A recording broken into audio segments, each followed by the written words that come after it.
Good evening, everyone. I'm calling this Board of Trustees meeting on August 11, 2025 to order at 7 p.m.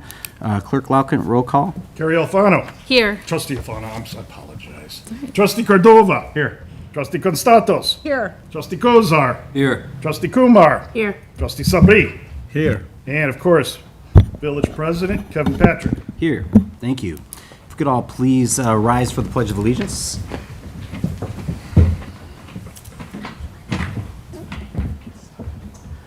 I pledge allegiance To the flag of the United States of America and to the republic for which it stands, one nation, under God, indivisible, with liberty and justice for all. Please be seated.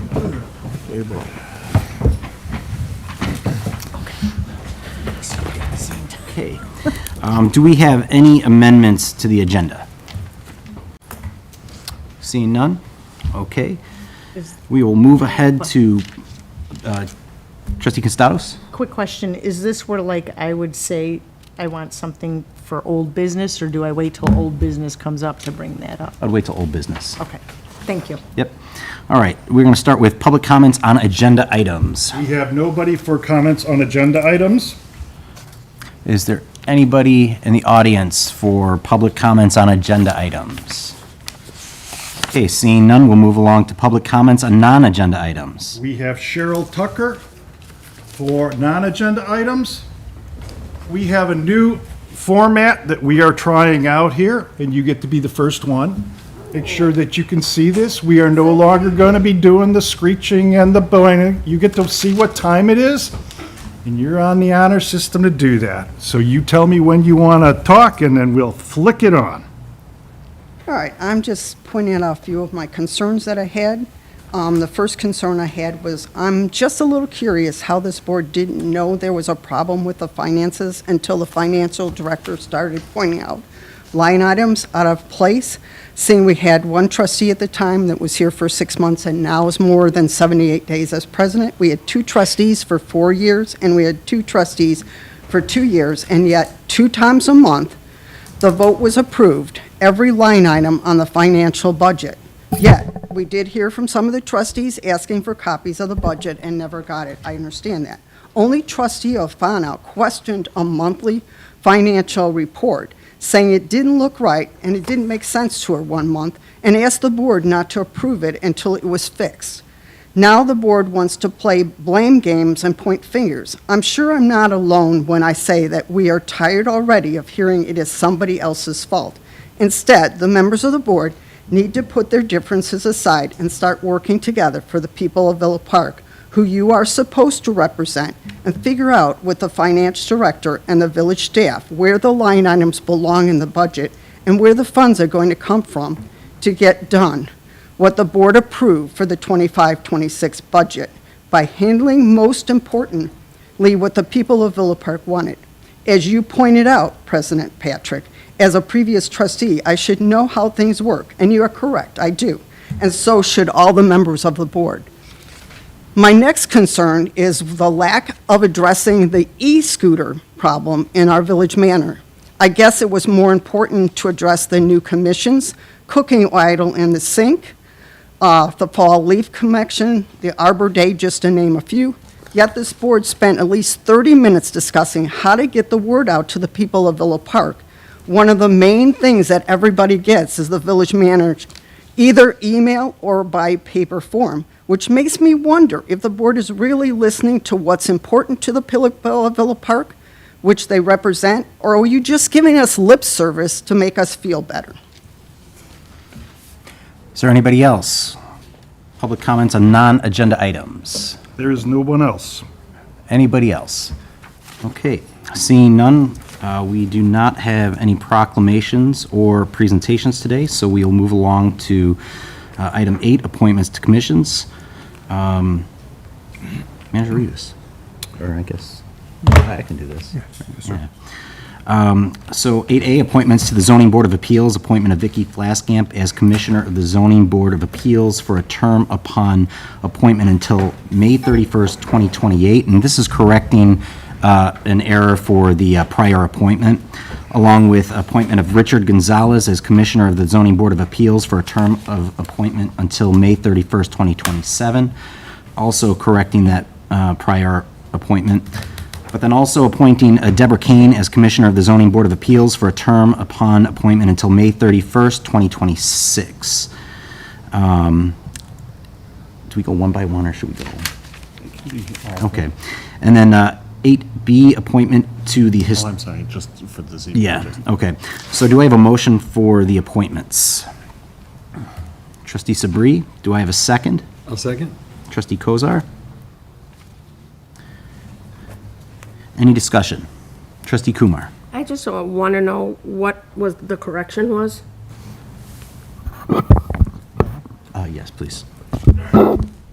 So the memo that was in your packet from President Patrick at the time of the last village board meeting laid out what the terms would be for the members. Inadvertently, what ended up on the agenda had different years than what the actual appointment was intended to be, and then the vote when it was taken was based on the agenda rather than the memo. So this corrects that. Okay.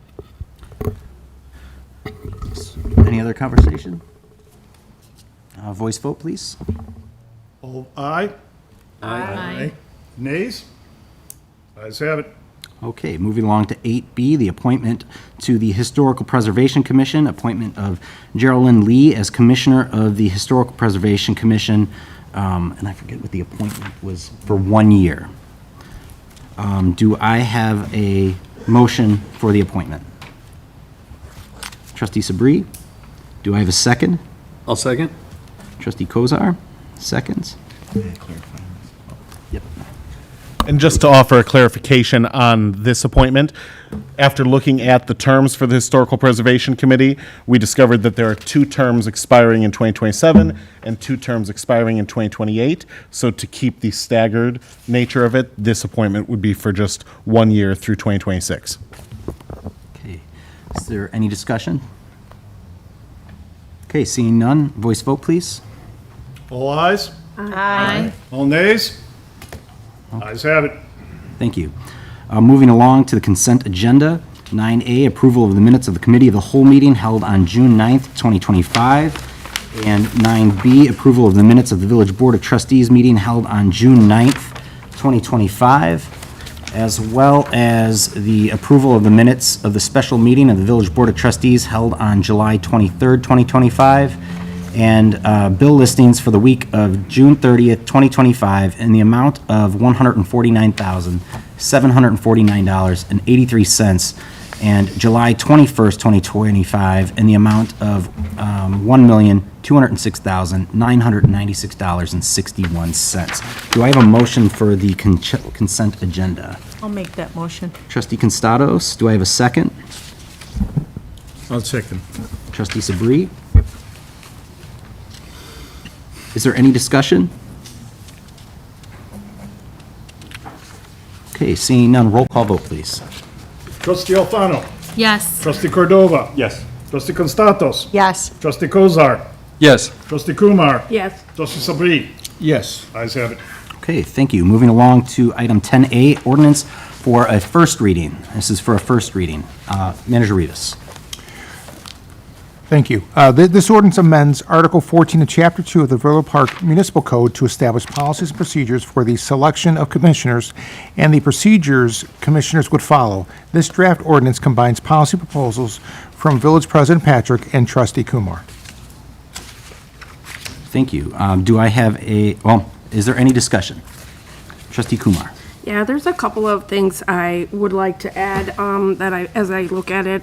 One, in the very first part, commissions and advisory boards are created. This is basically the overview, and when you talk about long-term vision, I feel that also the long and short-term vision should be added, which is basically your goals from your comprehensive plan and your goals from your strategic plan.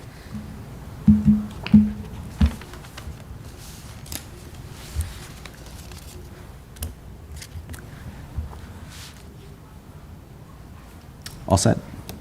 And then I have a couple of changes that I am proposing. in this as we go on, some of which, I might have proposed before and need to change for different reasons. Section 2-1405, when we talk about membership, there were some questions that were asked by people I know about this volunteer as non-voting member. Instead of saying volunteer, members may participate would be what I would say instead of members may volunteer, because if you're a volunteer, are you a voting or non-voting member becomes a bit of a question there.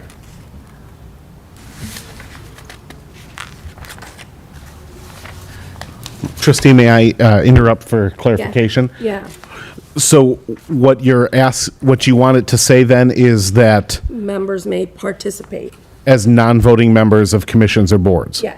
Okay. I mean, it should actually say volunteers may participate. That's what I would say. Okay. Yeah. Thank you.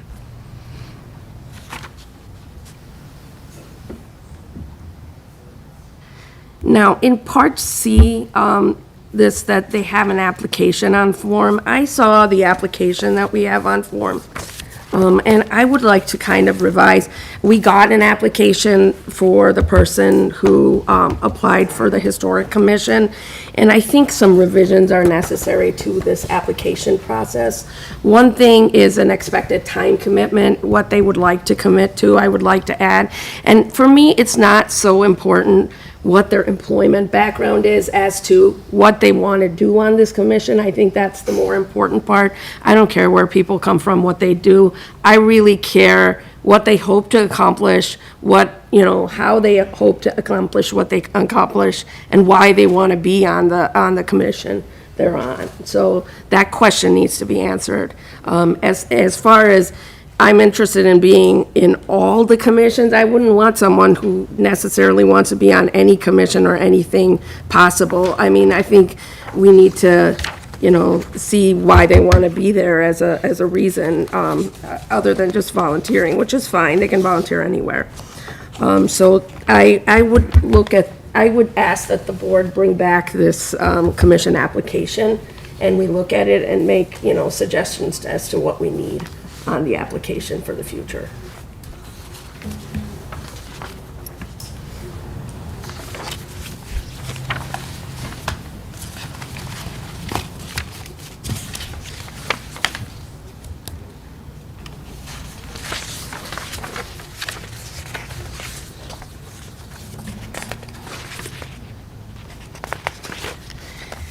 The section where the village president, section 2-1406, I discussed this as well, appoints all the chairs. I'm not in favor of that. I don't see why the village president has to appoint all the chairs. I do feel that once the committee is appointed, that the committees should be self-serving, and that committee members should have the rights to appoint their own chair. I do see you've added into this that we, as a board, can elect to do that with committees. I would prefer that that be the case. I think the committee has full rights. I mean, the people on the committee should know who they want to be their chair. It also makes it easier if someone wants to leave. It's quicker for them to appoint a chair. And I am in favor of not these 3-year terms, but 2-year terms for the chair. If we're actually thinking about the old commissions being stale or whatever, we need to give other people opportunities to be the chair. It can't be just the same people as the chair of a committee. So giving them more opportunities, less than less is better. So I would say a 2-year appointment for the chair, and that the committees choose themselves.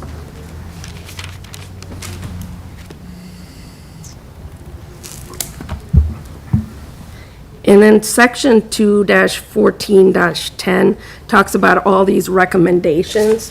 Now, I'm okay with all the recommendations, I have no problem, but some of them may be applicable in some cases and not applicable, so I would add an if applicable, because not everything that a commission does is gonna align with the comprehensive plan, though that might be some foresight we want to have. It's not going to do that. So we need to have an if applicable on some of these conditions. And I'd ask the legal counsel to look at how they can address that. And then in section 2-14-11 with the subcommittees, just a spelling out of who can be on the subcommittees, I'm very happy with that as is, and I'm good with that. And that's about, I did kind of have an issue a little bit with giving everybody, name tags. I think that's a lot. But it's not a big deal if you want to give everybody on a commission a card. I mean, I'm not for or against that necessarily, if that makes sense. I just think it's a lot of work for the village staff, that's all. All done? Yes. Okay.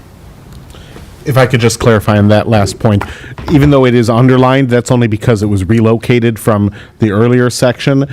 Just to clarify, the identification cards are currently within the code. I didn't change anything in there. Okay. Trustee Constados. Yes, thank you. I actually have several changes I'd like to make. But first, I'd like to say, we have a number of instances here that takes the power away from the president and tries to forward it on to the Board of Trustees first. I would like to first ask that any and all edits and additions that state that be amended to put back to the president, being the first one with the board to approve after. Other towns don't do this. I made numerous calls to verify that. Addison actually states that the commission members are appointed by the mayor with consent of the Board of Trustees. Their application is the same as our application. Naperville is the same. All members of boards and commissions shall be appointed by the mayor with approval with the city council. Lombard is the exact same, so is West Chicago. In my opinion, I feel that this feels like a power grab to me. All villages have appointments by the president and the mayor. And I feel that if somebody wants to be the person that appoints it, then in 4 years, put your name on the ballot. With that being said, I would like to move on to, the first thing is section 2, 1403, liaisons. I would like to put on there, while working with the commissions to obtain its objectives, and to take off, and that's an A, please. And then in B, get to that one. Then in B, I would like to remove where it says, however, board liaisons shall not influence or interfere with decision-making. The only reason I'm stating that is maybe we could reword that, because how are we supposed to work together then? And maybe we could also put in there, please, that they're not allowed to vote. Moving to section 2, 1404, junior members. Section A, I would like to change up to 2 junior members, and put back the village president appoints with the board's approval, and remove the majority vote. I would also request that we put back 13 to be the age, as that's a teenager age, up until high school graduation. And then if that person would like to serve longer, they can go through the regular process as the rest of the commissioners do, is my suggestion, and remove the term of 2 times. I feel that the junior members should be able to serve, if they're 13, all the way up to graduation, whether it's 2 terms, 5 terms, whatever it is, they're juniors, so. Remove the Board of Local Improvements. I don't think we have one, do we? Unless I'm incorrect. On which one? And that would be B. 1404, B. where it says, pension fund, the Board of Local Improvements. I mean, do we have one of those? If not, let's take it out. C, I'd like to put back the president and consented to by the village board. Again, giving back the power to the president to make the appointments. Moving on to section 4.2, 1405 regarding membership. Go ahead. Trustee, may I interrupt for just a second? Sure, absolutely. The Board of Local Improvements is actually this board. Also Okay. doubles as the Board of Local Improvements. Okay, no With problem then. additional non-voting members if the village takes, uses that mechanism. Okay, thank you for clarifying that. Section 2, 1405, membership. I'm suggesting that we remove people that work here, only because it's a little vague. Why would we want somebody who works at Jewel but doesn't live in our community, or works at, another business that doesn't live here, to be on the commissions? I just think that we should give priority to the people that are here. I'd like to also add, shall be made by the president and approved by the Board of Trustees in B. And in C, remove multiple and add more than two. Some commissions, it might be wise to have two people representing, just for communication purposes, like zoning and planning. But I wouldn't want any more than two. I would also in C like to remove, however, members may volunteer as non-voting members, et cetera. Residents, non-residents can already go to any board or commission meeting already, so I don't really, in my opinion, see a reason for that to be there. D, I would like to remove village board shall designate vary term lengths for initial appointees, and add the president shall designate that with the board consent. Remove village board and add president with board approval shall appoint someone to complete remainder of that term. And again, I guess I can just overall say anything where it says that it should be first, it should first go through the Board of Trustees. I would like the power back to the president first, and then to the trustees to be approved. Let me see. In E, I'm suggesting to change the word may, and maybe recommend August or September. And that's only to allow, if and when there is ever a new president, time to kind of settle into their seat.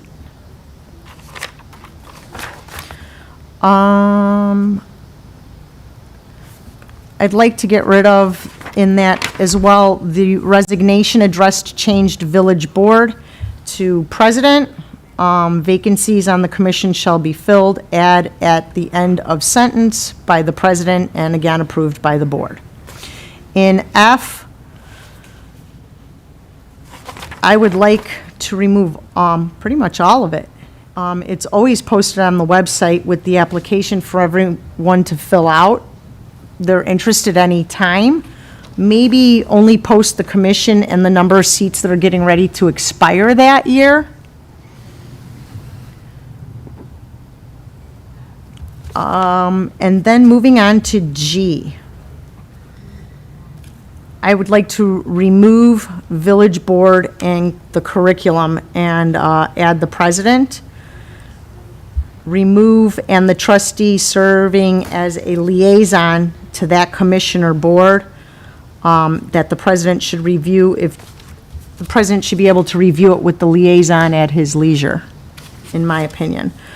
As far as the background checks goes, I'm not sure where that request came from. In my opinion, I think it's a little ridiculous to even consider that suggestion. Whoever kind of recommended it, it's obvious they didn't take into consideration the time that's going to be involved on that. the different types of background checks that are done, the cost involved to do the background checks and fingerprinting, and also the liability that it could bring to a possible lawsuit for discrimination to the village. We don't do background checks on staff. We don't do background checks on other commissioners or anything. So why would we start doing that now? And then at what extent do we take that to? Commissioners have zero power. They're only 100% advisory. So I don't feel that we need to do background checks or have them give a resume per se or anything like that. All they can do is recommend stuff to the board. So just for an example, if it's $100 a person or $150, and I'm sure Mr. Manager Rivas, could answer it better, the amount of that cost goes up. H, remove consecutive and change to regular meetings. And also change the village board to the president again. Remove corporate authorities. I'm not quite sure who that's supposed to be, unless there's something I don't know.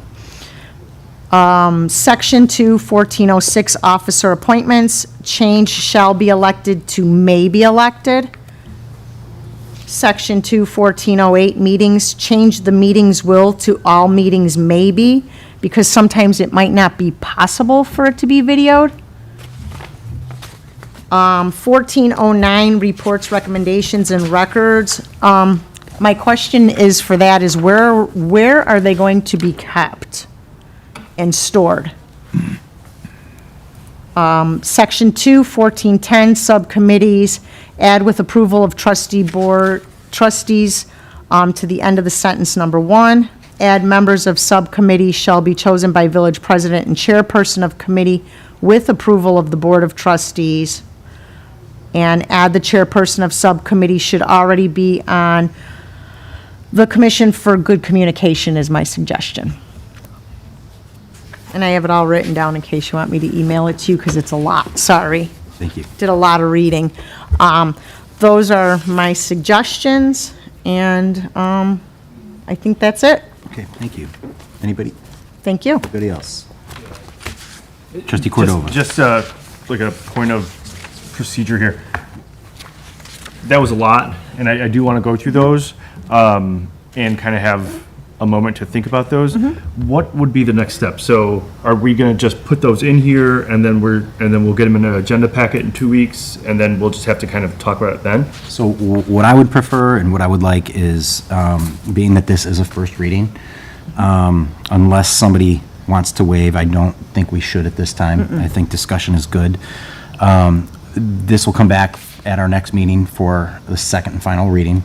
What I would prefer is if, like Trustee Constados, if you were to take that list and email it to me. Absolutely. And if anybody else has those, email it to me after tonight's discussion, so that way, what I can do is I can get it to our attorney here, so that way we could start working on those corrections with a revised ordinance, so that way, come our second reading, we can discuss further and then go to a final vote. Got it. Trustee Cordova, is that all you have? That's all I have. Okay. Are there any other? Trustee Kumar? Yeah, I made some changes too. Do you want that emailed to you as well? Yes, please. Is that, okay. Are there any other, I still have. You still have the floor. Yeah. I have a question for Manager Rivas. We talked about background checks. Is it extremely expensive to get those background checks? You said, when we spoke, you had talked about background checks for, that the police and fire do get background checks. Am I correct? That is correct. It can be expensive. And also, it may dissuade some volunteers from stepping forward, from having their backgrounds looked into. And I'm not saying they have anything nefarious in their background, but I think people just want to, volunteer and not have to worry about their private lives coming into the public forum. Yeah, my only concern was for the junior commissioners, because we do have junior commissioners on board. That's why I brought that up, because certain background issues could lead to liability when we're dealing with junior commissioners. As far as the others, I'm not concerned. Many of these boards, I wouldn't like, the Liquor Commission, for instance, I wouldn't put a junior commissioner on, so that would be, anyone on that would be not subject to that. It wouldn't make sense. So my fear is only about the junior commissioners.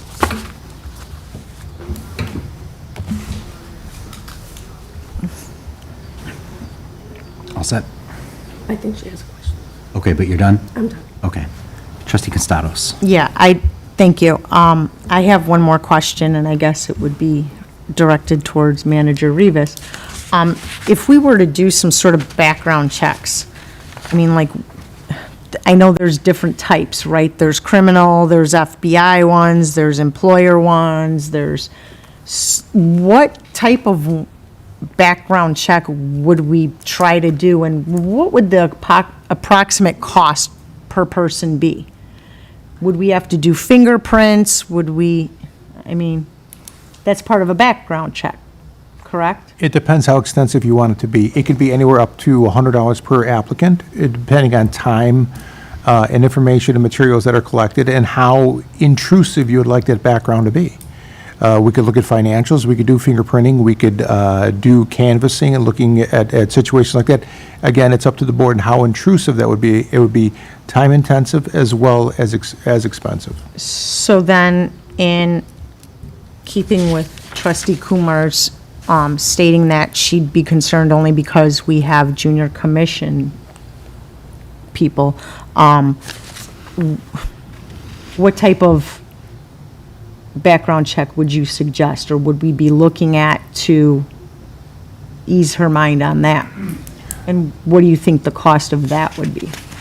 Well, if there's going to be junior commissioners on those commissions, then a fingerprinting and a criminal background check probably would be warranted. Which, Because that's what's asked of all the park district facilities, and obviously police and fire submit to such a thing.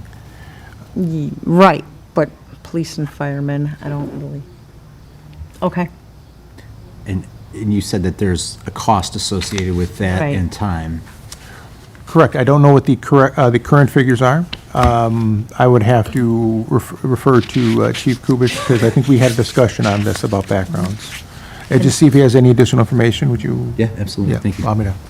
Then I just had one more question. And then, wouldn't we, though, have to do that every single year? Because you would have to do it in the beginning, but you would have to do it every year on everybody because of the fact that anything could happen within that year's time.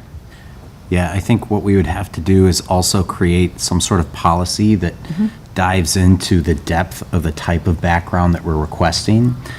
We also have to take into consideration the staff time and the cost per person. Privacy Act. But to your point also is that this would have to be annually per term, per member.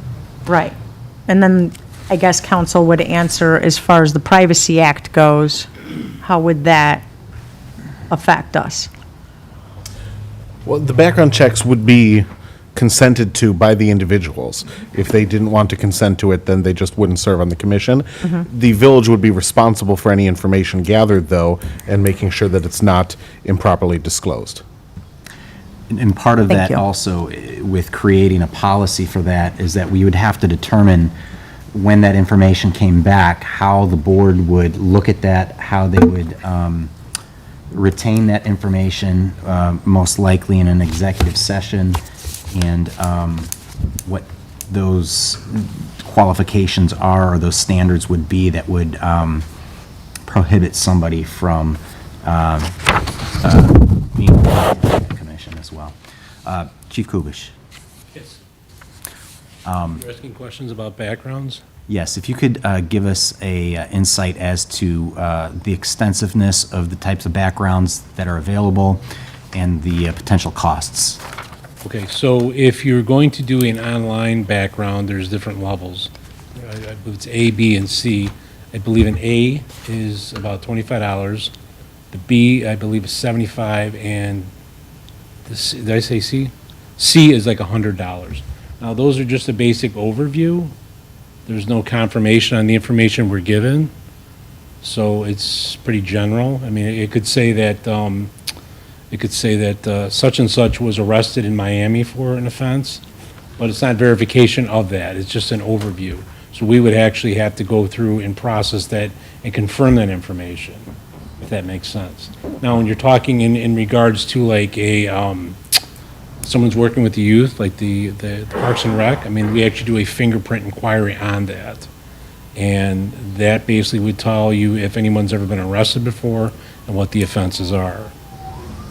So you're talking, as far as employee time, talking about writing up the background, I mean, when we do a inquiry on police officers, that probably runs $1,000 for man time. Because we're gonna go out, we're gonna check with their employers, we're gonna verify with their neighbors, we're gonna see what kind of character the person is.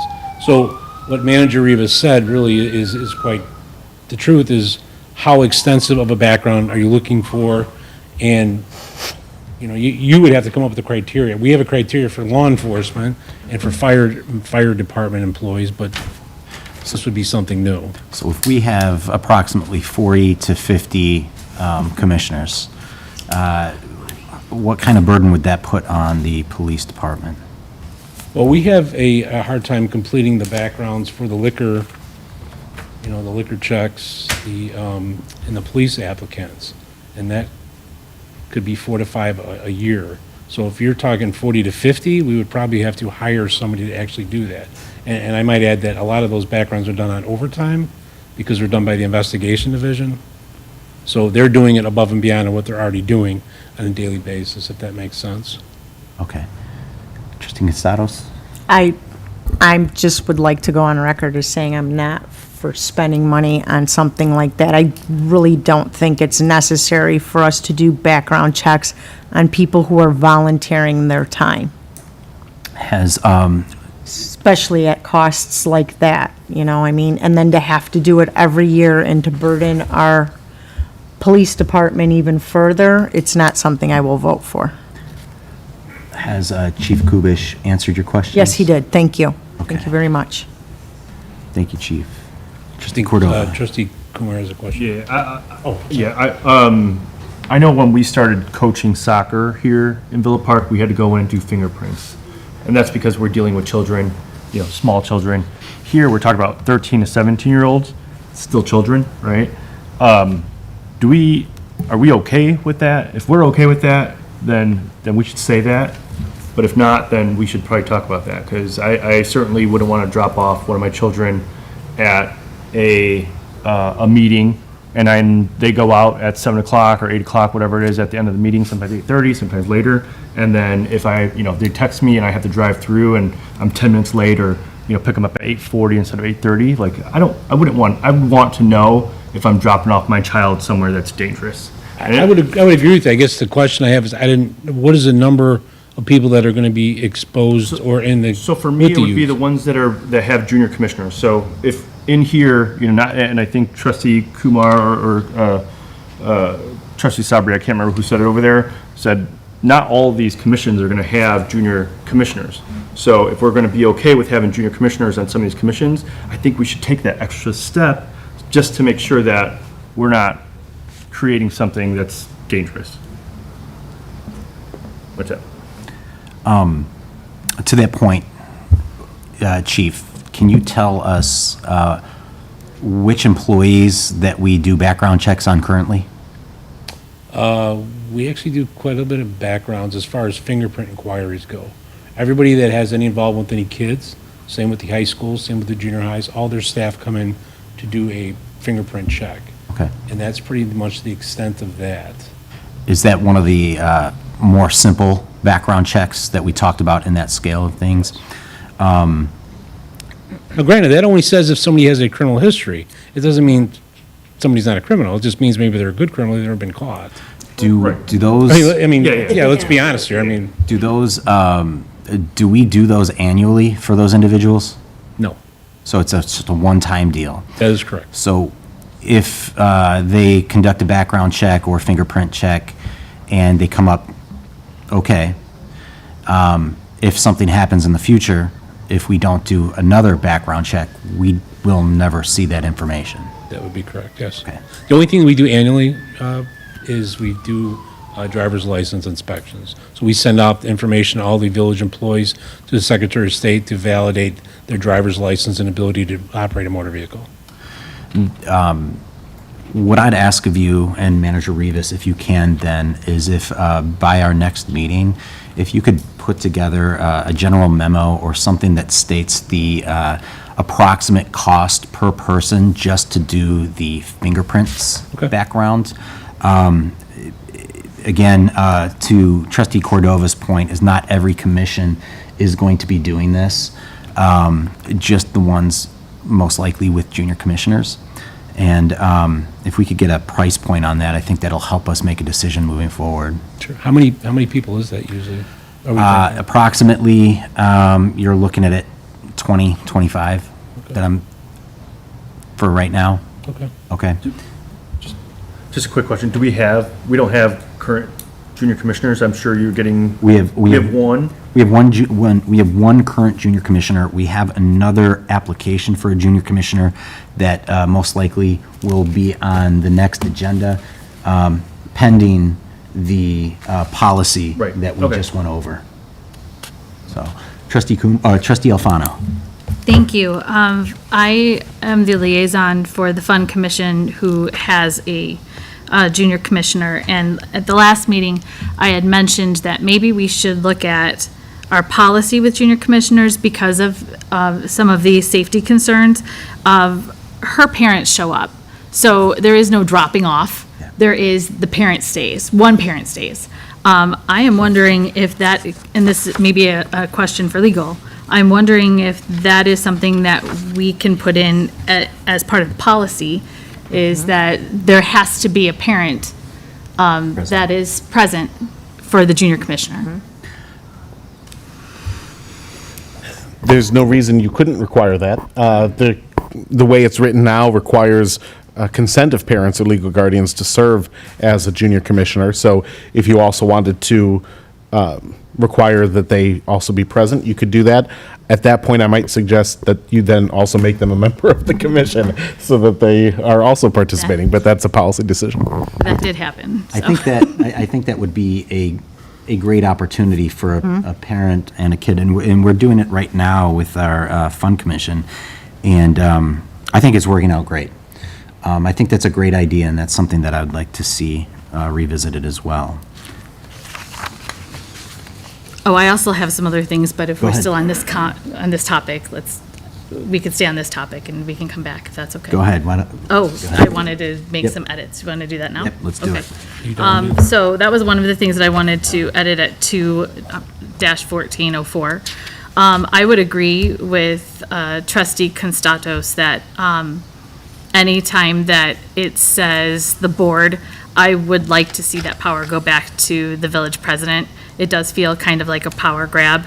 And I would also agree that that is what other communities are doing. I would like to continue that tradition here. I also was looking particularly at Section 2, 1405, 1405 G, and I just, in my notes, said let's remove it completely, let's strike it, and just have anybody who wants to apply fill out an application that goes to the village president and possibly just to the manager so that we have a double copy, and perhaps have the president consult with the liaison for that commission, should the president feel the need to. But I don't know that we need to rewrite that particular, especially if it's about junior commissioners and we can have the parents there. I think that there's really no need to spend the money to do that. I don't know that I need to see the VETA. I don't need to know everybody's, I don't need to see everybody's work history. I just want people to volunteer, and I think that that might turn people off. I think that when it comes to having the individual commissions elect their own chair, I like the idea of them recommending who they would like their chair to be, because it is an advisory commission, and if we're going to keep this as an advisory commission, I'd like for them to have that dialogue. I do like the idea of knowing where the reports and records in section 21409 are kept and stored. I think that is something to consider. I do have a question on section 21411, the subcommittees. I would prefer that those are board approved, especially depending on what those subcommittees are for. I think that it's important to have that dialogue. I think there should be a reason for the subcommittee. We need to have that dialogue over why the subcommittee is necessary. And that's all that I have. Those are all of the changes that I have. Thank you. Regarding the records, trustee Alfano, and those procedures, one of the things that I've created that will be out on our next agenda is regarding our procedures for making a formal recommendation to the board. Like, how do commissions make a formal recommendation to the board? And I think, to your point, though, this is something that we could add to that as well, about how records are kept, where they go. What I'll tell you from experience is that the commission process for applying for commissions, the appointments of commissions, and then joining the commissions has been loosely followed according to our code right now. So I think the things that we're talking about right now are very important, so that way we can set that process and make sure that moving forward, future boards, future commissions are adhering to that. So I appreciate that. I'm sorry, I did overlook one thing. Section 21404 concerning the junior members, I would prefer that we have 2 spots for junior members. I do think that those are valuable. I know we've talked about that before many times. And I do also think and see value in there being pairs when necessary. I just think that younger students would want to have, when possible, another person like them there to kind of socialize with as well, and it would just make it more comfortable for them. That's all. Absolutely. And recently, too, within the last week or two, the village did put out on social media an announcement for junior commissioners to join commissions. And we've already have an application for a second commissioner to the Fund Commission, but we have to put that on hold until we vote on the policy for this at our next meeting. But I agree with you. I think, and I think trustee Kumar had said this before, is we need more volunteers. So especially with our youth coming forward. And the productivity that we've seen so far out of our junior commissioners has been great. So I would say let's stick with 2. Trustee Sabri. I agree with trustee Constatos and also trustee Carey Alfano. We have discussed this in a very lengthy detail, and that's how we came up with the suggestions. Is any other municipalities are doing this background check, or we are the first one are going to be? I don't have that information. Okay. I don't have that information. So by doing this background check, and it's gonna cost the village a whole lot of money on top of it, and the time sensitive wise, depending on how elaborate background check we're gonna do, I think we're gonna turn away some of these volunteers. They're gonna be looking forward to coming, and before you know, we will know a lot more information about them on the board here, and also perhaps the member of the commissions. I will stay away from the background check because none of the other big organizations, they do that. It's a voluntary position, and I don't think it's necessary for us to go through the entire process to turn our Have we done that in the past? No, we have not. We have only a couple of junior commissions, like we discussed here, that we have parents.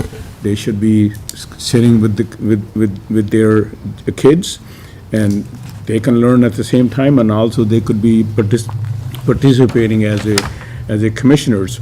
So I'm totally against that. I don't think we should even move forward with that. I mean, this is the way I feel. I think it's not necessary to run this. Okay. Trustee Kozar, do you have anything? Yes, thank you. So let's just kind of start at the beginning. And I think a couple of my numbers, what do you have for 1410? Because my 1410 is different. I have an older version or something? 1410. Yeah. 14 subcommittees. Recommendations. Recommendation. Oh. Well, I seem to be missing that off the copy that I have, but that's okay. I'll defer. All right, so 1404, no reason not to have 2 junior commissioners. I think it's just fine.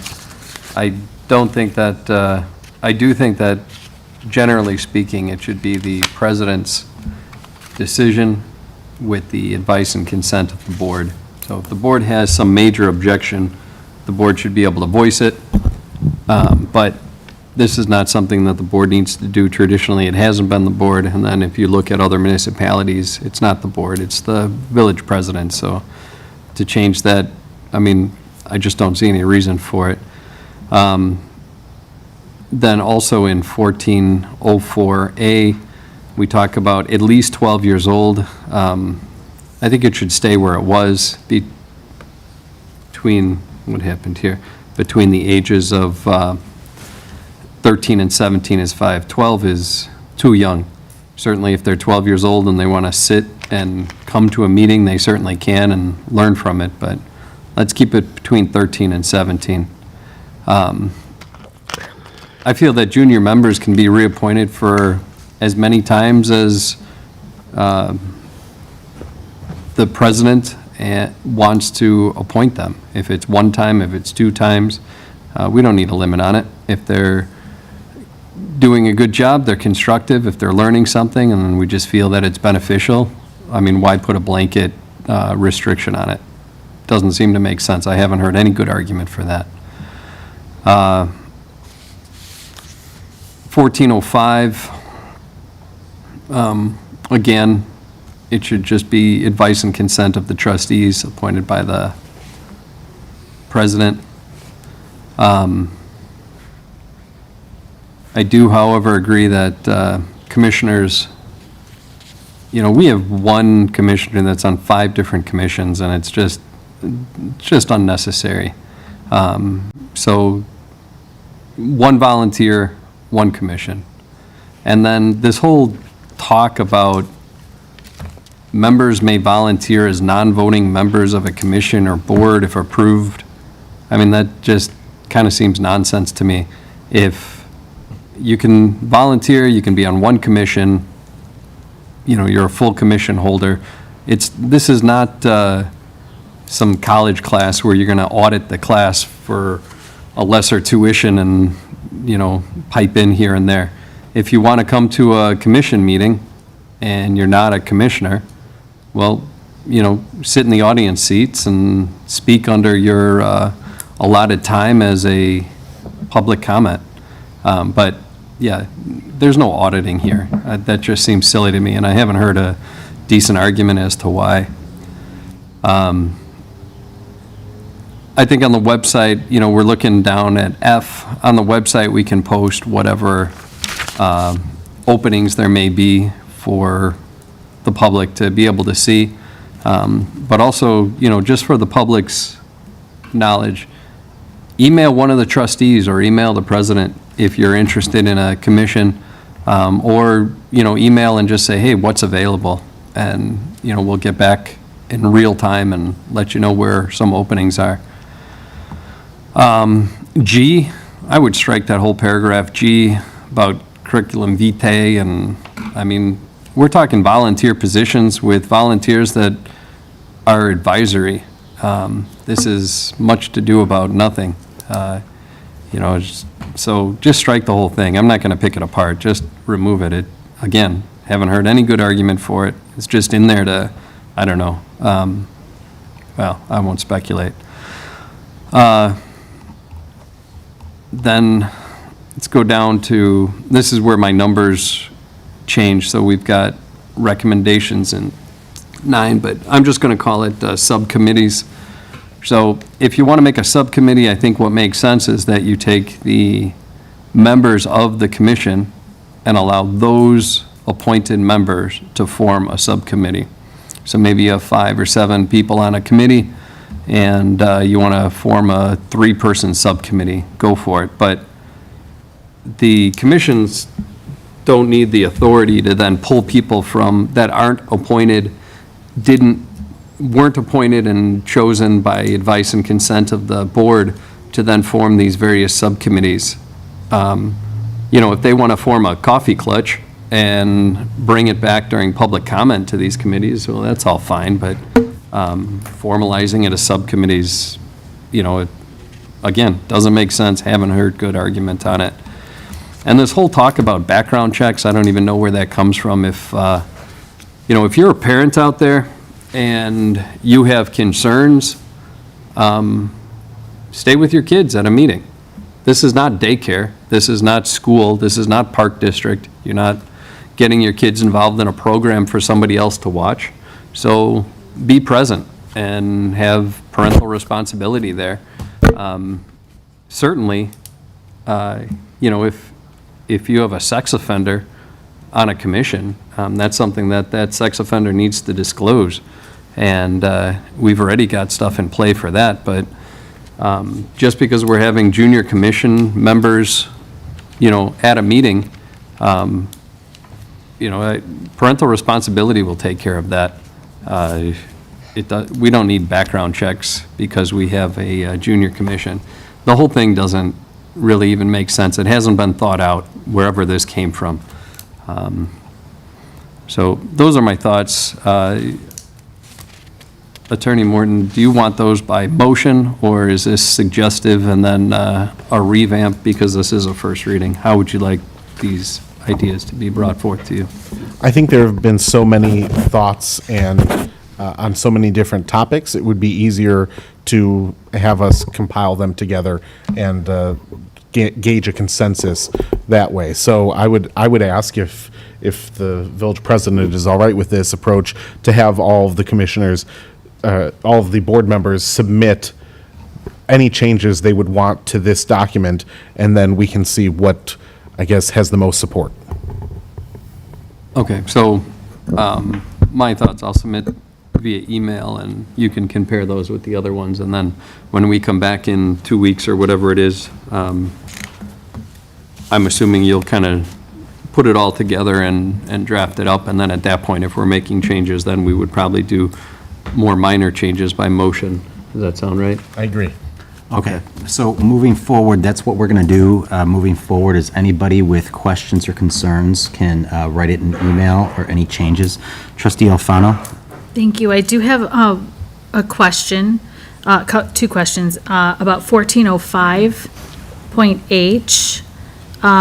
It reads, if any member of a commission or board ceases to maintain the status qualifying him/her for an appointment or fails to attend the 3 consecutive meetings of the commission without being excused by a vote of a majority of the members of the commission, does that mean that you need a vote to be excused, for like an excused absence?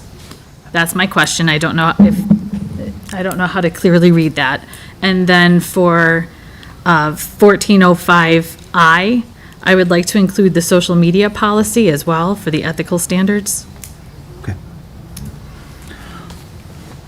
Okay, moving along, if you have any changes that you would like to see, please email those to me, and we will discuss that at the second reading.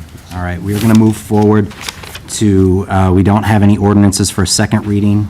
We're going to move forward to 13A, resolutions. resolution of the Village of Villa Park, DuPage County, Illinois, authorizing and approving an agreement to renew the aggregation program for electrical load and authorizing a master power supply agreement with MC Squared Energy Services LLC. Manager Rivas. Thank you, Mr. President. This resolution would authorize and approve an agreement with MC Squared Energy Services LLC to provide full requirements, electricity supply and related services for the village's electric aggregation program. The Environmental Concerns Commission recommends approval. If approved, the village board must decide between a price-to-compare program in which residents would pay the same rate that ComEd charges and the village would get a civic credit, or the fixed-rate program in which residents would pay a higher rate, but the program would include 100% renewable energy credits. And in the audience, we do have Adam Hoover from NIMEC, or Northern Illinois Municipal Electrical Collaborative, if you have any questions or concerns. Do I have a motion for the resolution? Trustee Kumar, do I have a second? I'll second. Trustee Alfano? And discussion, please. Any discussion? Trustee Constados? Yes, thank you. I have some questions, if I may. My first question is, the $18,000 rebate coming back to us, is that a set amount, or is it based off of the number of participants and the total bill? Yeah, it's a set amount, fixed It's a amount, set amount. guaranteed. Every resident in the entire town could opt out of the program, and you would still receive the 18,000. Okay. Or every resident could opt in, and it would still be 18,000. That's unlikely. but- Okay. My next question is, when would we get the 18,000, and are we restricted as to what we can use that for? Definitely not restricted. October start, probably November, December. Don't quote me on that, but definitely by December. And it would be monthly checks of 18,000 for either 1 year or 36,000 for 2 years if you're doing the 18,000 over 2 years. Okay, and then, a big question I have is this: is there any additional charges, I did read the contract, but that will appear on the residents' bills Yeah. that is not currently on there? Great question. With ComEd, because some companies will put like a service fee, or, so I want the residents to be 100% clear. Understood. There is no extra charges. Currently, NIMEC is serving over 80,000 plus residents in Illinois with this MC Squared price match program. Actually, I shouldn't say that, that's total. I'd say 70,000 plus to be safe. But you get the idea. I have not once seen an example of that. And if we ever do, I will be the first person you can call to see if you got overcharged by a cent, and I will fight to make sure you got paid what you deserve. Okay. In short, no, there are no extra charges. Okay, and then, my next question is, in the contract, it says under program responsibility 3.1.1, 3.1.2, and 3.1.3, that the municipality has to supply MC Square with residents' information within 3 business days from the date the agreement is signed. We won't need that this time, but that could be something that's needed to provide, but I can just tell you, we won't need that. Okay. And we already have that. That's just more for the latest up-to-date information for the mailers. All that is, it says, it's a list that ComEd gives us. It just says name, address. And so it is, sometimes they ask for that if it's been a while, and that just provides, oh, these 10 people moved in, we need to mail them. So it's really just Okay. a address list. And then another concern of mine is the privacy of our residents' Sure. information. A lot of times, companies will sell, share, give residents' information to other companies to solicitate. What is your policy for that? MC Squared will never, and especially, we've never seen that happen with any of the things, and especially, most notably, is on the bottom of the letter, everywhere you see it on the MC Squared website, they say, we will never contact you, we will never knock on your door, we will never be those type of solicitors. We know that there's a lot out there. I actually believe the aggregation program gives residents a bit of certainty that they're with a good program rather than one that raises your rates. I guess what I'm asking, and I don't mean to interrupt Sure, you, go is ahead. more of, not that you're going to come and solicitate the Okay. residents, but are you going to sell or give their information to No. other companies so they can use No, it to we will not, we solicitate? have not done that. Okay. Yeah. And then, the withdrawal from the program, I know that there's a time frame for the opt-out period. but at any time, let's say, 6 months down the road, somebody wants to opt Yep. out, is there ever going s- to be a fee? By state law, there's no fee. fee. And that first 21-day opt-out that everyone sees on their letter, it's just saying if you don't want to be in the program for the first month, you have 21 days to notify MC Squared. Otherwise, you might be in it for the first month, which, by the way, the proposed program charges the same rate, so there would be no change in the residence rate in that matter. But you can opt out 22 days, 23 days, a year and a half down the line, and you still have the ability to do so whenever. It's just if you never want to be part of the program for that first month, that's that 21-day opt-out. Okay. But you can opt out or opt in at any point without any fee by state law. Okay, and then the only other thing I would like to address on that is, I feel that, like, if we were to go ahead and go with this program, I would like to suggest that the rebate be used for things to beautify, I'm going to say, or the village, as per the email that we all received from Chris, and I might mention his last name wrong, forgive me if I do, Dieterich, where he suggests that the money be used for Rotary Park to be transformed into an Illinois Prairie Garden. I think that's a great suggestion. I would like to see if we okay this, the money be allocated to like the Garden Commission to use for our parks and whatnot. And I would also like to request that since it is Chris's idea, and he said he would be willing to spearhead some of those ideas, that we get him involved as well in that. And that's all I have. Thank you. Questions? Trustee Kumar? I would like to piggyback on what Trustee Costados was saying. I think Chris's idea is great. And I think with the current situation and 11% increase, I would not be, up to 11 cents, sorry, from 9 cents. That would be way too much for our residents at this point. My electric bills have been tremendously high with my AC. I know how I feel about it. I'm assuming that other residents would feel similarly. So, but it would be lost not to sign up and get the 18,000 over 2 years. That's 36,000. That's plenty to put towards a garden. I also would be favorable of changing Rotary Park, having the Prairie Garden that Chris talked about. That's an idea that's been floating. He talked about it multiple times, and using that money in that proper manner would be, I think, the appropriate usage of this particular thing. If Chris wants to join the Garden Commission, I would definitely reach out to him, since this idea is a really good idea.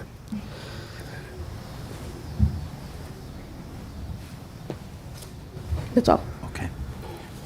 Trustee Sabri? Adam, thank you for coming back, and I know we spoke over the phone. Same question were asked.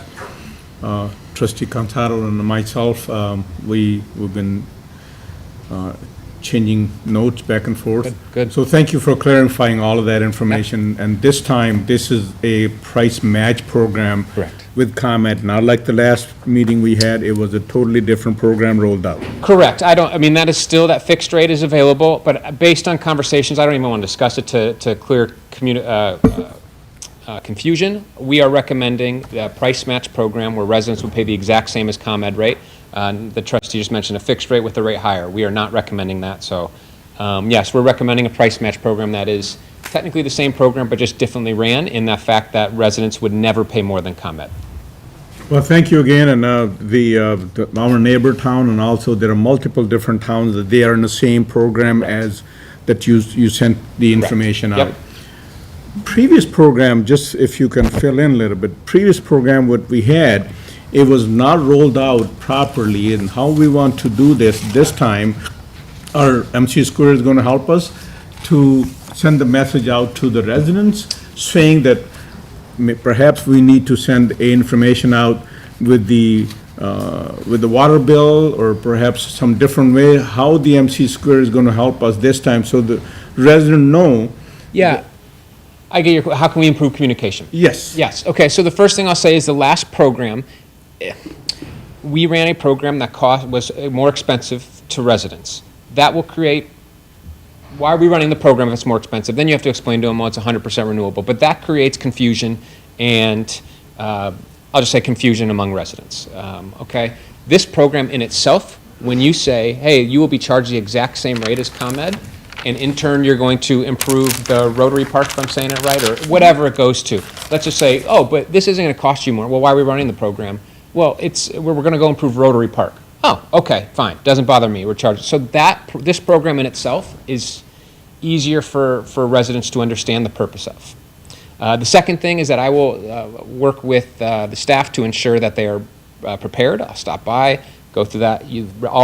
Everyone here, I gave you my cell phone. Every resident, you can post my phone number on the website, wherever you want. Any resident, call me directly. We'll also do a website write-up if you so choose, a Facebook write-up, whatever mode you choose, we can create that for you. So I just kind of think, and the last thing is, anytime you do a renewal of a program, residents are more familiar, and like we mentioned last time, any resident that's already opted out, I don't want to be in this program, will automatically be opted out in the renewal of the program. So let's say 10% or 20% of the town was like, I don't want to be in the last program, they won't be included in this program. So that should help with some of that confusion and that you're mentioning. Okay, so coming back. Yeah. So you will help us to send the message out. Correct. Through your websites and also through our communication. And also, if there is a different program out there, the resident can Correct. pick that program, and you have no issue us advertising that whatsoever. care. No. It's the resident choice that if they want to stay with the MC Square, Correct. or they can go with any other company out there. 100%. If anyone has any problem with that, then call me directly. I'll get them to the other company. I don't care. Okay, so the new residents, the one they opt out, they can also call you back, and they could be in the same program if they need to be. There is no, since Correct. they've been opt out. So I want to clarify Correct. all of these Thank things you. now Thank you. before we Thank you. sign on a dotted line. Yes, sir. Yes, sir. So this will be 24 months or 25 months program, or what we choose? You guys can choose. Right now in front of you is a 1- and 2-year offer. I think as providers, one contract to the attorney, so you guys don't have 4 of them to look over. But in assumption, you guys are choosing between a 1- and 2-year offer. Okay. Appreciate clearing up all this. And 25 months ago, or Sure. 23 months ago, because we still have a little bit contract time left. Which now it's a good rate. I'd want to be clear. It's a great rate now. The current aggregation program's rate is 7.5 cents or 7.9, and the ComEd rate is 9.5 or 10. So residents can still opt in technically, but I just want to reiterate, that is a great Yes. rate now. Yeah, I saw that. And in the previous program, if I may recall your conversation we Sure. had, there was only Villa Park and only Lake Zurich was involved, yeah. or they had this program. Any idea why we picked this? Yeah, so the previous village manager and I worked on recommending the price match program. We brought it to the board, and on the day of the board meeting, it kind of was interesting. The board members were interested. The phrase I remember is, hey, we are the garden village, so we have to do the most renewably friendly program, even if residents, had to cost extra, it was just another option.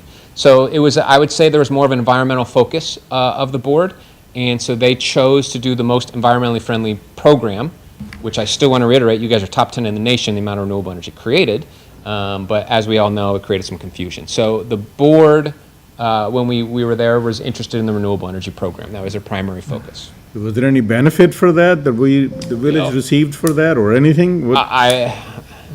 Because they end up That is an paying- opinionated question on how you view renewable energy, but yes, the creation of over, I forget the exact number, but I guess 20, 30 million kilowatt hours of renewable energy is a benefit. So yes, there is no fiscal benefit though, so. So Villa Park and another town was the only two town chose, except that you have about 15, 20 municipality that they chose the same program which you are 95% offering choose the today. price match program, correct. 95% of the programs we work with choose the price match program. Okay. Trustee Kozar. I didn't remember that price match program being an option last time. This is a new thing for this cycle coming around? No, we offered it last time. Yeah. I mean, I went back and I listened to the meeting and it wasn't offered. Do you recall that? Do you recall why that wasn't presented to us? I believe it was, but maybe it was maybe it was in the environmental meeting that was mentioned, it came directed here, but I believe it was, but maybe I was incorrect. But I can tell you, we've been running that program since 2022 or 2023, which is when the program started. Okay. I mean, I'm a fan of the renewable energy, but I don't think you have that, I don't think I have that support here on the board to go with that, and I understand that community-wise, it's more expensive. But, yeah, I went back to the meeting 2 years ago when we had it, and that $18,000 or that match wasn't presented to us, and I'm not saying it's your fault for doing that. I mean, that's You're all why we have environmental commissions and that to make recommendations and kind of sum it all up for us. Maybe misremembering. I want to be very clear. We do a lot of these, so maybe I'm misremembering as well. But I do know it was offered at some point. Oh, I believe that it was. Yeah. And I no also doubt. want to be clear, the civic contribution was probably much lower. The price, it's increased in the last few years, so it probably was more $10,000 or something around there. That would be my Sure. guess. All right, thank you. Thank you. Trustee Kumar? I recall at that time that we were asking for a renewable energy program, and that's how that came up. And it might be that because we asked our previous manager for particularly a renewable energy program, that was the one presented at the board meeting. So what I'm hearing from you, Trustee Kumar, is that we went with the renewable program. Right. But the village did not get any benefit for that program, except the resident end up paying a lot more money out of their pocket to be in that program versus the neighboring towns chose this program. So are we saying that it was purposely picked, that program, so the resident will be paying extra money out of their pocket to be in this? Actually, at that time, the rates were lower than the rates. We got the best rate possible for renewable energy, which was just slightly higher than some of the rates out there, Trustee Sabri, to be clear. And we were looking for renewable energy, and we were looking to be a town that was in the top 10 as the Garden Village, and we were looking for that name. Now, I understand that maybe that wasn't the purpose of everybody, but at that time on the board, that was the purpose of everyone on the board, including me and other trustees that were on the board at that time. We felt that that was a worthy cause. Renewable energy was a worthy cause. Renewable energy has also become highly expensive, though if you know, we have an extremely nice rate right now of 7%. With 100, yeah. Yeah, with 100% renewable energy, which is unbelievable at this point. So it wasn't costly across the board. It just was costly some of the time and not others of the time. And as an average, we've got in basically the top 10 percent, we have a better name as a village, and there is some aspect to that. May I come back again on this? I just want to clarify this, that the entire 2 years, even with that fixed rate, Sure. ComEd was lower. Yeah, if you ComEd average was it out, yes. right, yes. If you average it out, Yes. I mean, I did the numbers. Yeah. We discussed that. So ComEd was lower than MC Square, so even though we sign up with the green program, ComEd, the village resident, they end up paying a lot more. Yeah. Okay, I so, would- so this time, this is a variable rate. I just want to fix this again Yeah. to make sure that we understand. It's a variable rate, it's not a fixed rate, what we're discussing. Correct. But this rate is going to be as good as ComEd. Matching ComEd guaranteed. Yes. And it's not 100% renewable. Correct. It's going to be just like whatever ComEd supplies and we Correct. supply. So I Correct. just, this is not green, even we paid a lot more last contract we Sure. had. Sure. We paid a lot more, but the renewable energy, we didn't get any benefit or whatsoever. Just we got a plaque which goes into somebody's office, but we did not get anything other than that. Any other recognition from the state or from the federal. Correct, you didn't receive those things, correct. Trustee Alfano?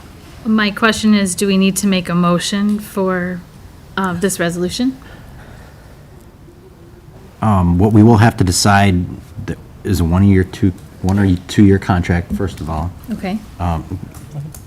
And then we will have to take on a vote on the resolution. Okay. There is a possibility, if you need more time, we can always push it back, but that's up to the board. I think that might not be possible. Well, you could, and then you get into some other issues. It would just delay the program. So it would create a little bit more confusion because we would not be able to meet the deadlines of a renewal, So you could delay, but we would have to restart 6 months later. I don't need to bore you why, but then we won't be able to start the program for 6 months. If I may just chime in on the process here? Yes, please. So the resolution, trustee Alfano, would be, or the motion rather, would be selecting which approach you want to take, either the fixed rate or the price to compare. And then within that, if you're doing the price to compare, then choosing between 1 or 2 years. I just had a question for Mr. Hoover. Sure. The $18,000 grant, that's what you're referring to as the civic contribution? Yes. Okay, then the copy of the agreement we have, there's an error in that, and the civic contribution is listed as 0. So, I may have given you the green one, so I will update that and send it to you tomorrow if it passes. so but it is definitely 18,000? That won't change, guaranteed. Yeah. I think I gave you, I bet it says 5% Rex or 10%. That's fine, I just want to make sure for the Yep. motion tonight, Yep. that in addition then, the motion should also specify that the contract should be amended to include an $18,000 civic contribution. Yes. Okay, may I make that motion then? Really quick, trustee Alfano, so you're making a motion to amend the contract to include the 18,000? And move to adopt MC squared, the rate match, which I think is the price to compare. Yep.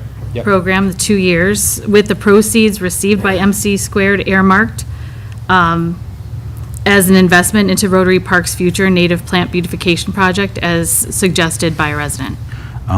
So, hold on, really quick, couple of things that we have to do. Yep. Is we have to take a vote on the rate match versus the all grain. Then we have to vote on 1 year versus 2 year. And then also about where that designated money should go. Got it. Okay, so,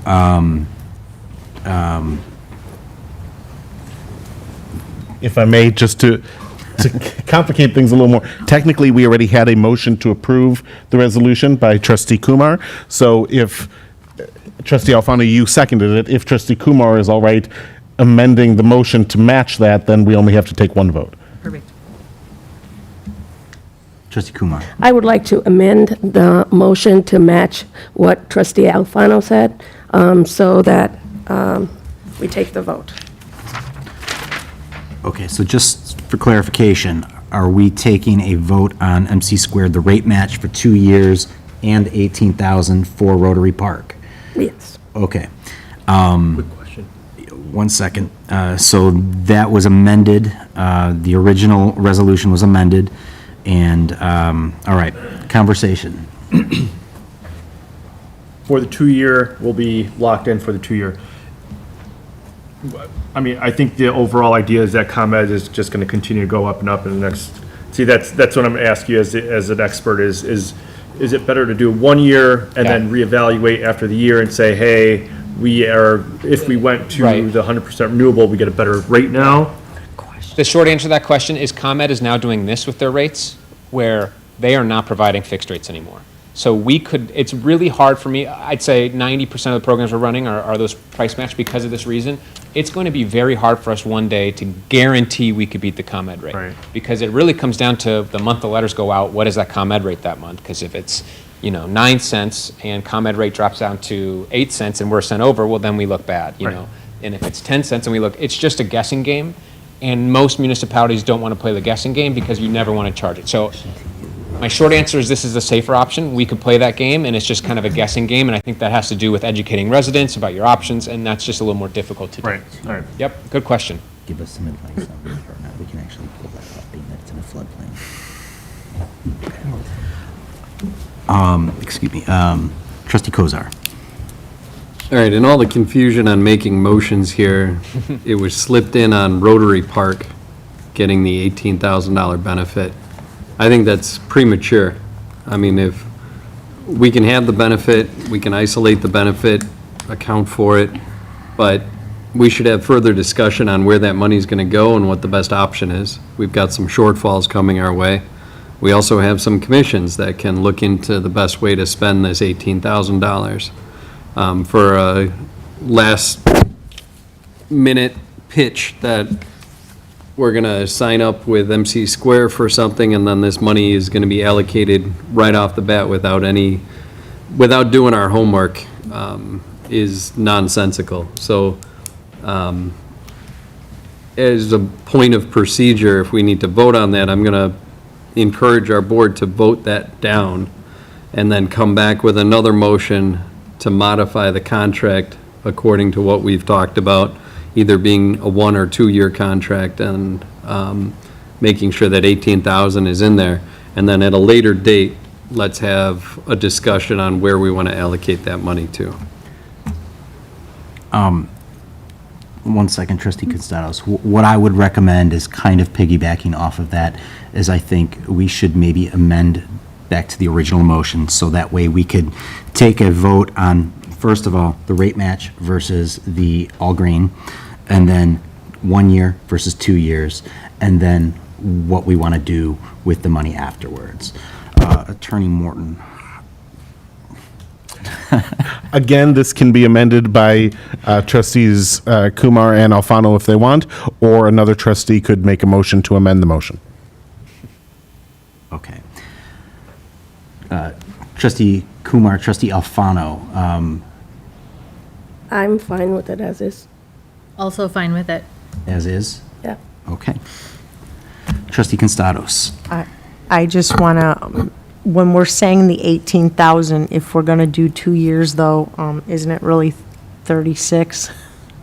Correct. Thousand? Sorry to throw another oopsie in the mix, but I just want to be clear on the dollar amount. Yeah, I think And it's I'm not 18,000. asking for all of, the 36 to go to the Rotary, but I think that in sending some of the money there, and maybe we could include it to say other park areas with the first 18,000. Not to mess everything up more than what we've already been going back and forth, but I just want to make sure that it's changed to 36, not just 18, because if we do the 2-year, you see what I'm saying? Yeah, one of the things I would like to do right now, really quick, is first of all, Rotary Park in particular is in a major floodplain. There's very limited amounts of things that we can do with Rotary Park. So what I would like to do is I would like to invite in our Public Works Director, Mike Guerra, to answer any questions pertaining to what we can or cannot do, especially if we start allocating money towards a park. Director Guerra? Yes, thank you, Your Honor. Yes, to build off of President Patrick's statement, Rotary Park was deemed, we did a project in 2020. I think it completed in 2020, which was consignatory storage. It is in the floodplain, in the floodway. And so what was occurring is we needed a little bit of more, I think we bought the old AT&T building, which is now AK Mulch. And to finalize that parking lot, we needed to fill in a little bit sections with walls and stuff that were there. So we dug out the pond to account for the fill that we put in that floodplain.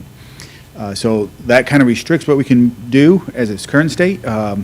We could put in a garden, we could put in things but they have to be floodable. They have to have water be able to go through them. We can't actually put any structures that will take up space per se in that location, because now we are decreasing the storage.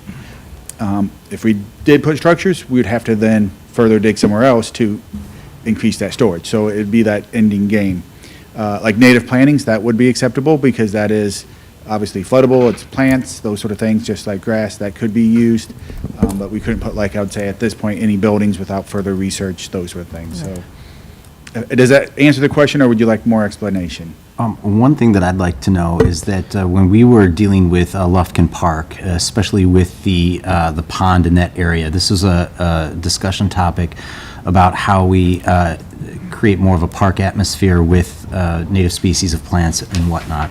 Can we, do we have the ability to create something similar in Rotary Park right there? And then additionally, I think a park, at least in my image, would involve park benches, maybe educational signage, just like we have at Lufkin. Are those options as far as that area go? They could be options, depending on the plan, we'd have to look at the kind of the extent that they take up.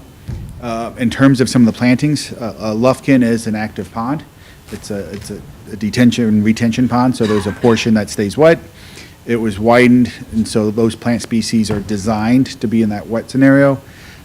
So you'd have to look at the species. I am not I can't think of a master gardener by any means at that level, so we do rely on experts on that. But sometimes, like, in terms of like wetness, Rotary Park is only wet if it's flooded. It's not actively wet, it's only if Salt Creek is up and we have flooding, does that retain any water? And then it's designed to drain out, it's just more for flood control, to prevent flooding from occurring elsewhere, but instead of being focused there. So in that aspect, you would probably need a landscape architect or someone that's familiar with the plantings that would need to design those. Because I don't think we have anybody on staff that's an expert in that. For the plantings, for park benches, signs, they would probably be allowable. We just have to check to make sure any additional volume that it takes out of that pond is allocated, that we do have enough storage for that number of benches or signs. Measuring signs will not take up too much.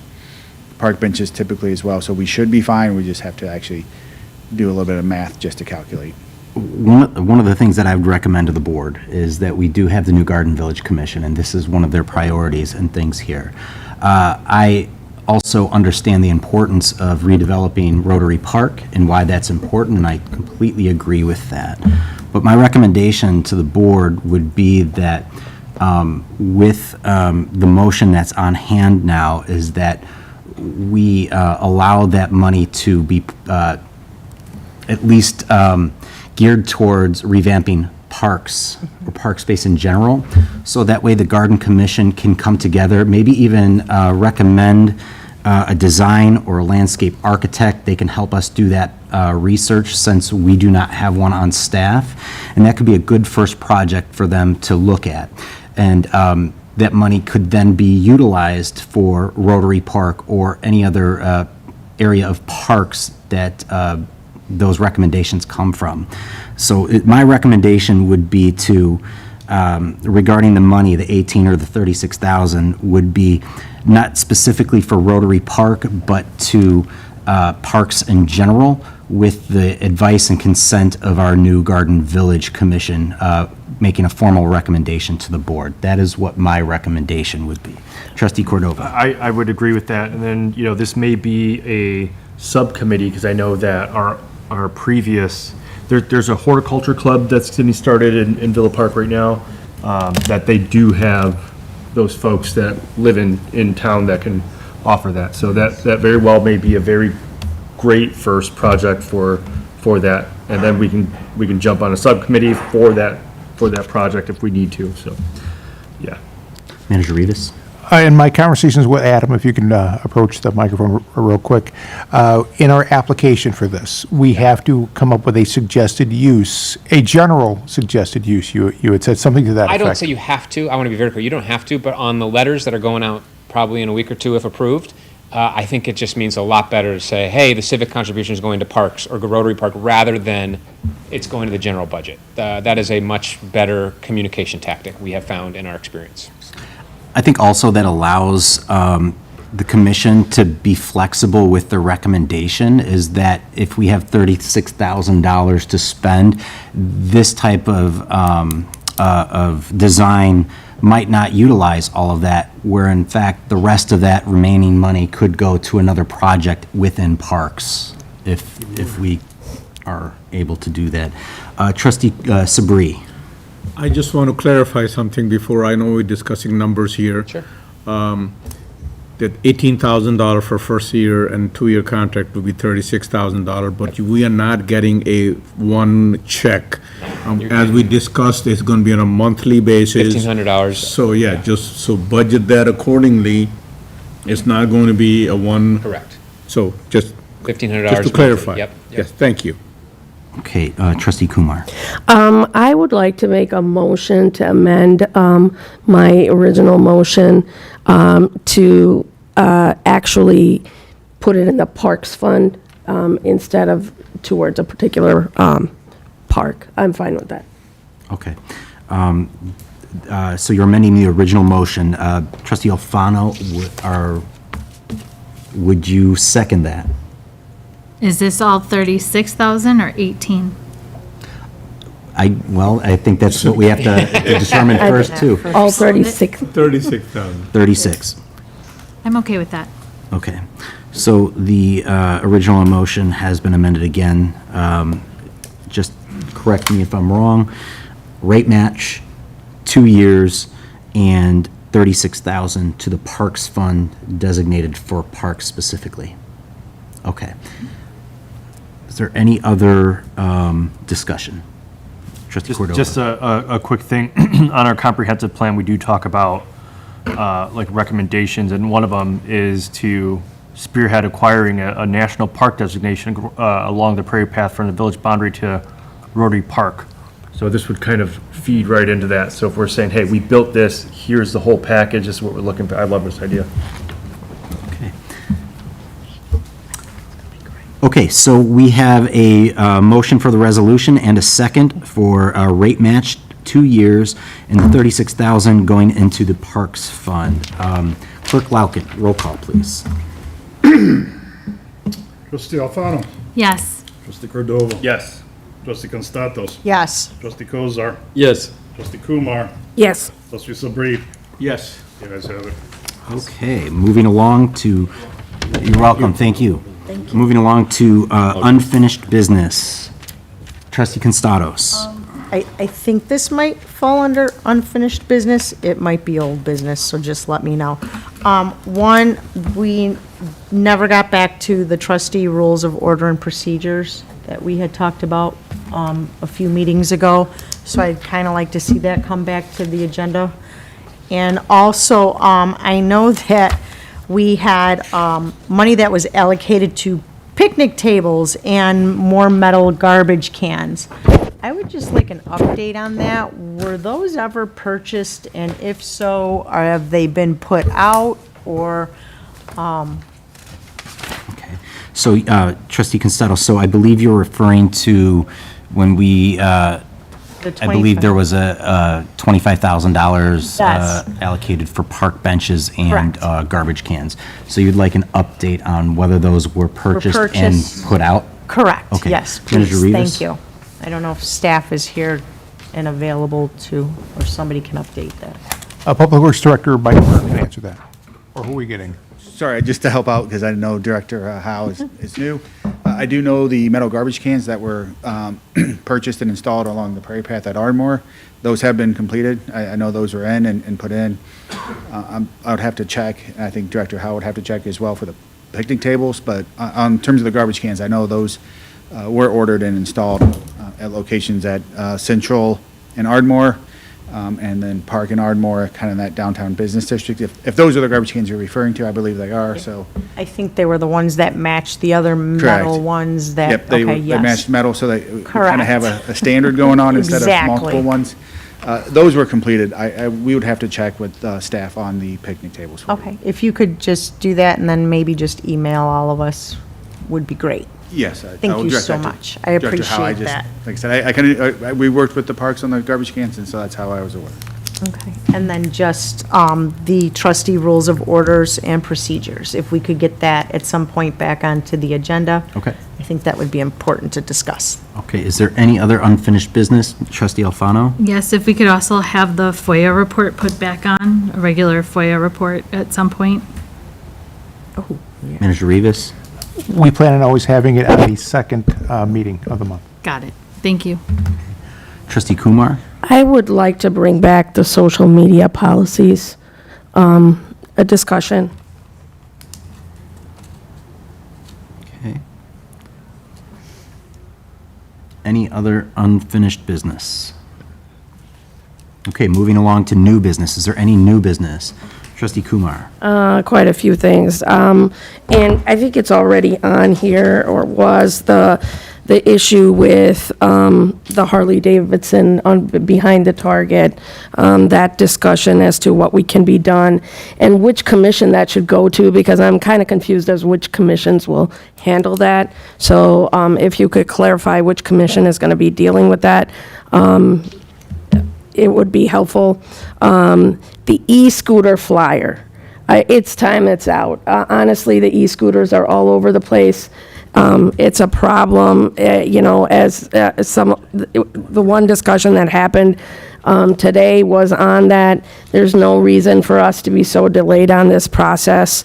If there's a commission that can deal with that, that's also something we should put on a discussion for the commission. Otherwise, I think it's time that we put out something. Lombard has their flyer out, Villa Park is the only one that I see around here that doesn't have their flyer out. We're way slow. We got to get on it. I don't know why it wasn't part of the Village Matters. I don't know why it wasn't even addressed, because I've been talking about it since May. If we can get some enlightening information on where we are on this process, I would appreciate it. Yes, so we did put together the flyer. It was put out yesterday, I believe. That was my fault. The SROs are in communication with District 45, District 88, put it out in their flyers as well. Okay. Hopefully, people will get the point as far as the restrictions. And I did have a conversation with council the other day, and we're going to be talking very soon about the actual e-bikes. Yeah. Correct? Yeah, and I was on that flyer, because I haven't seen it. I'm sorry if it just came out yesterday. I haven't seen it yet. Does it have the fees and the fines listed if you have a violation? Right now, I don't believe, I have to double check, I don't believe the fees and the fines are on there because we're trying to do the education portion, but if they are not on there, I will have Lily put them on there tomorrow. I think the fees and the fines are more deterrent, and so having them listed is something you want to have. I believe the initial post was the information on what is what. Yeah, because I just see kids everywhere, underage on these things, and someone is going to get hurt. I mean, I've seen like reports and reports of injuries and stuff on this specific issue. So that's what I would definitely get to sooner. So I would put that on the flyer if it's not on there. So the commission handbook, I would like to see that come back, what the commissions do, because we've restructured, so we need to redo the commission handbook that we put out, we got from last year. We need to have a new commission handbook with the new commissions, what they're supposed to do, what their duties are, and once we get the ordinance written, what they should do. That's another thing that has to come up. And coffee with the board, that was a sorry mess, honestly, and I am glad Kevin, President Patrick, that you came up with a solution for that, because having it canceled, but then having announcements that it was there, that was a little bit of a problem. There were residents out for it. Irrespective, it wasn't well done, and I'm glad that we have a policy put forth henceforth to make sure that coffee with the board happens. So that's, so I don't think we need a discussion on coffee with the board necessarily, but I'm glad that that was addressed. So just to clarify, everybody that is out there, our last Coffee with the Board meeting was canceled. And one of the things that I suggested was we create a board policy where at least 2 trustees are scheduled to be present for Coffee with the Board. And that allows all of the other board members to be able to plan their schedules accordingly, not necessarily have to commit to being there. A lot of us are parents here up on the board, especially Saturday mornings are very busy for parents. So what we did is created a schedule, and I assigned 2 trustees for the next 6 months as a pilot program, where those 2 trustees are assigned a Coffee with the Board. It's their responsibility to show up, to lead the meeting, and to close the meeting. And that if one of those trustees is unable to be at their assigned meeting, that the meeting will be canceled. And that's due to, so that way we don't have to have any last-minute scrambling and anybody else on the board have to change their plans to accommodate somebody else. So moving forward, 2 trustees will be assigned to a Coffee with the Board, and 2 people will be there moving forward. If one of those two people that are assigned for that date cannot attend, that meeting will be canceled. I think that's respectful of everybody's time here on the board. It's equity as well, I mean, it's equal as well, being respectful of our other commitments and allows us to plan ahead moving forward. But also it gives our residents the opportunity to know that we are regularly going to have coffee with the board. So that is what Trustee Kumar is referring to.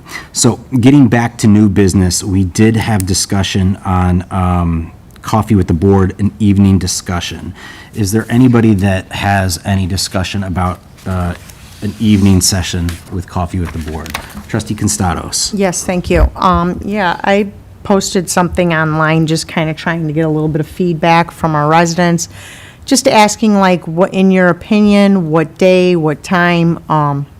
So the feedback seems positive. You know, there was question about whether or not we could do wine instead of coffee. I don't really think liability-wise that would be wise, but that's a question for council. But I think maybe seeing as we're doing the pilot with 2 trustees for the next 6 months, maybe we could try to do a pilot where we just do like 1 a month in the evening, pick a day and time and see how it goes, see if people are showing up. If not, then, you know, no harm, no foul. But if they are, it could be a good opportunity for people who cannot attend, that are parents or whatever the case may be, to be able to come to an evening session and discuss more casually concerns. My only hesitation with scheduling a coffee with the board in the evening is just trying to recognize everybody's time commitment to this as well, is that we are already here coming to 2 meetings a month. We are already coming to 1 a month with coffee with the board. Plus now we have liaisons to commission meetings as well. I personally think that a coffee with the board in the evening could be excessive. Again, one of the things that I'm trying to, along with Trustee Cordova, is that we're trying to plan is a couple of town hall meetings a year, like I said, in June or July, November, December, allowing our residents to come out and meet our commission members and see what they do.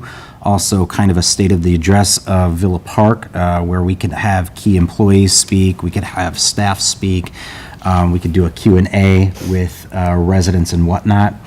I think with the 2 town halls, plus coffee with the board and with the pilot program, along with our other meetings, I think that is sufficient. But again, this is up to the board. But I think a coffee with the board in the evening session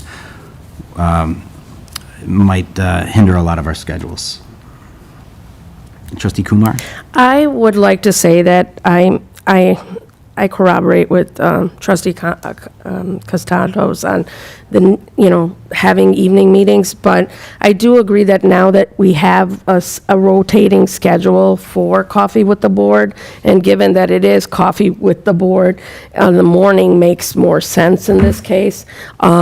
So I would think, let's see how the rotating schedule goes. Let's see how that works out and how we get coffee with the board in the mornings. And then if we want, we can rediscuss this, maybe add it to an agenda in 6 months to consider that particular choice of moving to some evening meeting with residents, like sometime in the future. So I would like to bring it back maybe 6 months hence. Let's see how this new procedure goes with coffee with the board, and then let's bring it back in 6 months. Okay. Any other discussion? Okay. Seeing none, we will move the traffic concerns around Wildfire Drive. Manager Rivas. For clarification, Trustee Kumar, can you describe the problem, because I'm catching up to this? Yes, I can read the email completely that I received from the resident, and that should help actually discuss the problem.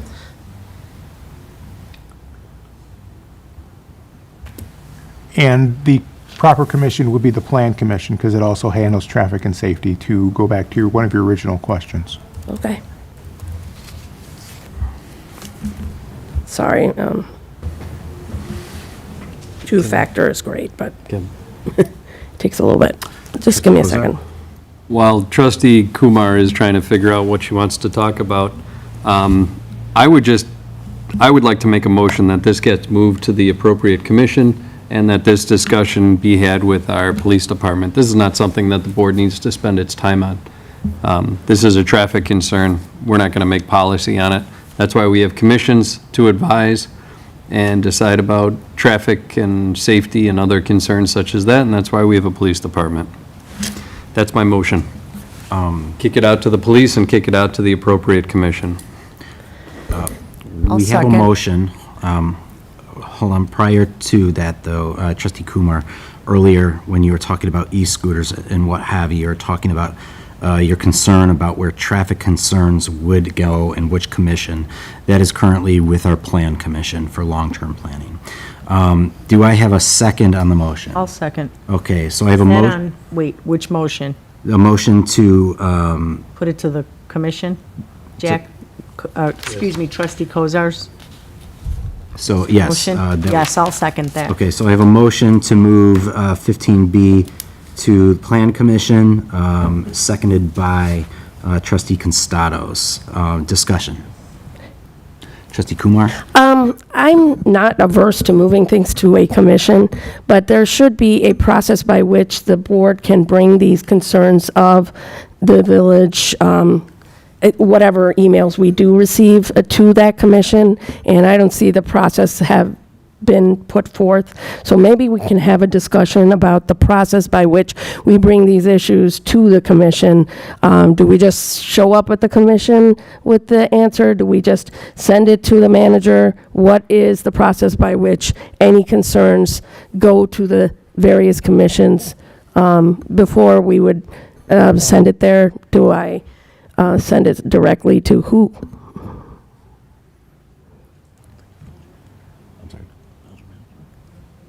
Yeah, okay. Is there any other discussion? Trustee Yeah, Cordova? so the memo, the memo on this is blank, right? Traffic concerns around Wildfire Drive. I'm assuming this is the email about issues on North Yale Avenue, is that correct? Yes. Okay. So my one thing about this is a long thread going back years and years about this. It feels like no one's actually kind of done anything about it. So if we are going to push this to one of the commissions, and I know this is part of our earlier conversation, is when should we have something back from them? A progress report or a something that says, hey, we're looking into this and this is what we're going to be looking at. Yeah, thank you. So one of the things that I'm working on, and that'll be on the agenda for our next meeting, is a policy regarding formal recommendations from commissions to the village board. So when this issue gets pushed to the Plan Commission will have it on their agenda, they will discuss it, and then they will make a formal recommendation to the village board for us to make a decision on, if needed. Right. But again, a lot of this also reverts back to what trustee Kozar was saying, that these are traffic enforcement issues for our police department. Yeah, I'm just, we all have the thread, and it looks like it's been all of 6 years almost, between multiple village presidents, traffic and safety, and I believe the police as well. So I'd be okay with pushing this along, but just have some kind of resolution. Either we leave it on unfinished business so we can come back and then say, hey, when you send a concern, it comes to us, we send it along to one of the commissions, and this is what the output is on these new commissions. Trustee Constados. Quick question. Was there an email sent to everybody about this? Because I did not receive it. Who sent the email? I don't know if every trustee received the email. I can't confirm that. Okay. But we can look into that. So Okay. for right now, we have a motion by trustee Kozar, seconded by trustee Constados. Voice vote, please. All ayes? Aye. The nays? Ayes have it. Okay. Moving forward, we don't have any village commission reports. We're going to move to village clerk's report. Done. Okay. Village trustees report, starting on my left, trustee Kumar. Yeah, I had a lot of questions come to me about the finances because there was fear of what's happening with the finances, and there was discussion of what the process was, why the finances were in the state they were, and a lot of residents reached out to me with regards to this. So I kind of want to walk through what my timeline was as to how the finances worked out the way they did. And this is my timeline as I see it. Others might see it in a different way. So as I went through emails, I went through research, I looked at things. What I see with the finances is in February 17, 2025, the finances were finally moved over via the BSNA software, and that happened between February 16th and February 17th, at which point I actually met with Chuck, and this is my personal, met with Chuck Howard and gave him what I expected as a template of a financial report, what I expected, and we received the financials. It was nothing close to what I expected. And then on March 20th, 2025, Manager Harline's monthly report states that staff is still working on correcting the financial data. And after that report, I met with Manager Harline to ask about the plans for Chuck Howard's position, as it was already known he was retiring. He said he would soon be putting out a notice for his position, and currently he was under contract till June. I asked him to hire someone who was familiar with BSNA, and it was critical to the position that I felt that Chuck was a bit old school. That's what I told him. On April 9th, 2025, there were 6 candidates, which Mac Harline was considering for Village Finance Director, and all of whom were better, according to a report, than previous candidates in 2022. And as of April 11th, he was interviewing 3 candidates. I assume that Susan Mika was one of those candidates that was interviewed sometime in that time frame. And as of April 18th, he continued to update BSNA errors in a current ledger. And as of mid-May, I believe Susan Mika, as our new finance director, who's a rock star by any chance, was hired, and that was mentioned by Manager Harline in his 519 meeting. And she started as finance director in May of 2027, and she was introduced at a meeting, as far as I know, in May of 2027, at a meeting where both Manager Rivas, and that was the day before Manager Harline was, his contract was not renewed. Now, Chuck Howard, our former finance director, did not leave till June. So this is the timeline. And in early July is when I believe Susan uncovered the unpaid bills. Am I correct, Susan?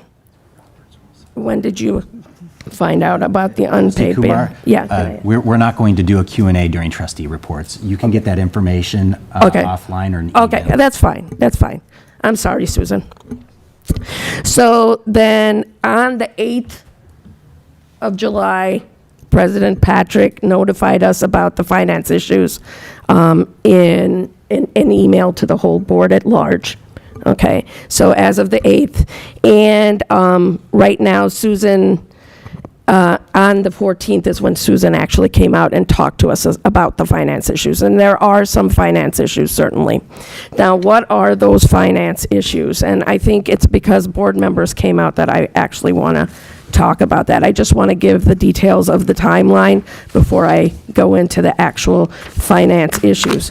So one of the issues was some bills were not paid, right? Some bills were not paid, and what was not paid actually was the bills for medical, for the medical bills for, from February, March, and April. Right, the bills for our medical insurance for all of the staff were not paid to a Blue Cross Blue Shield, and I verified this today morning, and that was for February, March, and April. And then also what was not paid was IRMA payments were not paid. The issue at hand is, according to emails, they were said to have been paid, right? We as a board previously received an email that said they were paid, and on April 9th, it was said that they were being paid, or at least a partial amount of them. So I don't know where the check went, why it wasn't covered. But I do very much thank our new finance director for the rock star effort she's made to actually figure out all these things.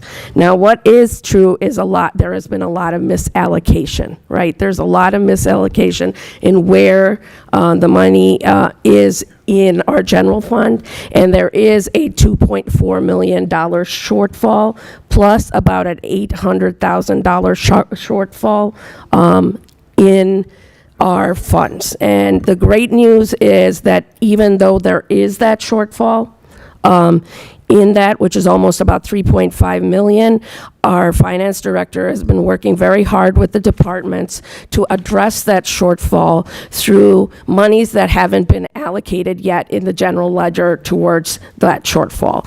So as bad as it may seem, the issue is not necessarily something to panic about, and that's why I was kind of asking Susan to come up here. There's no need to panic about the issues, financial issues at this point. That shortfall is being dealt with through funds that exist in the general fund, and she's working very tirelessly to address that shortfall at present. And that's what I have to say with regards to the finances. Thank you. Trustee Sabri. I just want to say a few things. Manager Rivas, thank you very much for bringing Adam Hoover back, discussing the new program that they offer. That program was not discussed in a previous meeting or even the previous contract. The issue I want to address that to Trustee Kumar with your finance report or your timeline. I just want to ask you that the question should be that why there's a different set of budget is submitted to the county and then the different budget is submitted to the board. The finance issues are there. The budget copy you just received here is going to show you what the difference is. So we don't need to have your list going back and forth that what the timeline is, that, you know, the proof is in the pudding. Different set of rules for the board and different set of rules for the county. So somebody should be accountable for that, and that's all I have. Trustee Alfano. Thank you. Good evening, everybody. This Wednesday morning, Metra is having their Metra Safety Blitz operation, Lifesaver.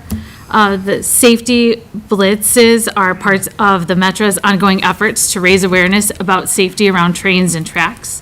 That's this Wednesday morning from 5:30 to 9. Join the Metra safety team, Metra police, and volunteers from the Rail Safety Council. As they discuss safety, they pass out swag, and they answer your questions. Also on Wednesday at 10 a.m., the DuPage Crisis Recovery Center will have a soft opening and a ribbon cutting ceremony. It is the first of its kind to provide mental health services for both youth and adults in the state. It is expected to fully open in September. Its mission, as a news release states, is to provide a safe, medically appropriate alternative to emergency departments or law enforcement intervention, helping ensure residents in crisis can receive immediate, compassionate care. That was reported in the patch. As a reminder, you can call 211. You can go to 211dupage.com, or you can text 898-211 for assistance that you may need with housing, with food, and with health care, and more. I know that there are difficult times that some people are going through, so it's 211 that you may want to call. Remember, it is almost back to school time, so students in Villa Park will be going back to school within the next week or two, so please drive safely. Careful for the buses that are out there, and good luck to the students and teachers and staff as they begin their their year. I'm sure it's going to be a great one. I also want to address the finances as well. I know that we had a lot of information, and a lot of information was requested on the history of finances that you heard today. From this seat where I sit, and even from those seats before I was elected, there were questions about the finances, and village staff wasn't exactly forthcoming with that financial information, and it didn't sit right, it didn't feel right. We had financial reports when I was here at this dais that weren't really reports at all. It was just kind of a nothing burger, nothing really. It was somebody coming up saying, here are numbers, and then they sat down. I'm not a financial expert, I'm not gonna pretend to be, but I don't think it takes a financial expert to figure out that something was wrong. It felt wrong. You had to pay attention to that.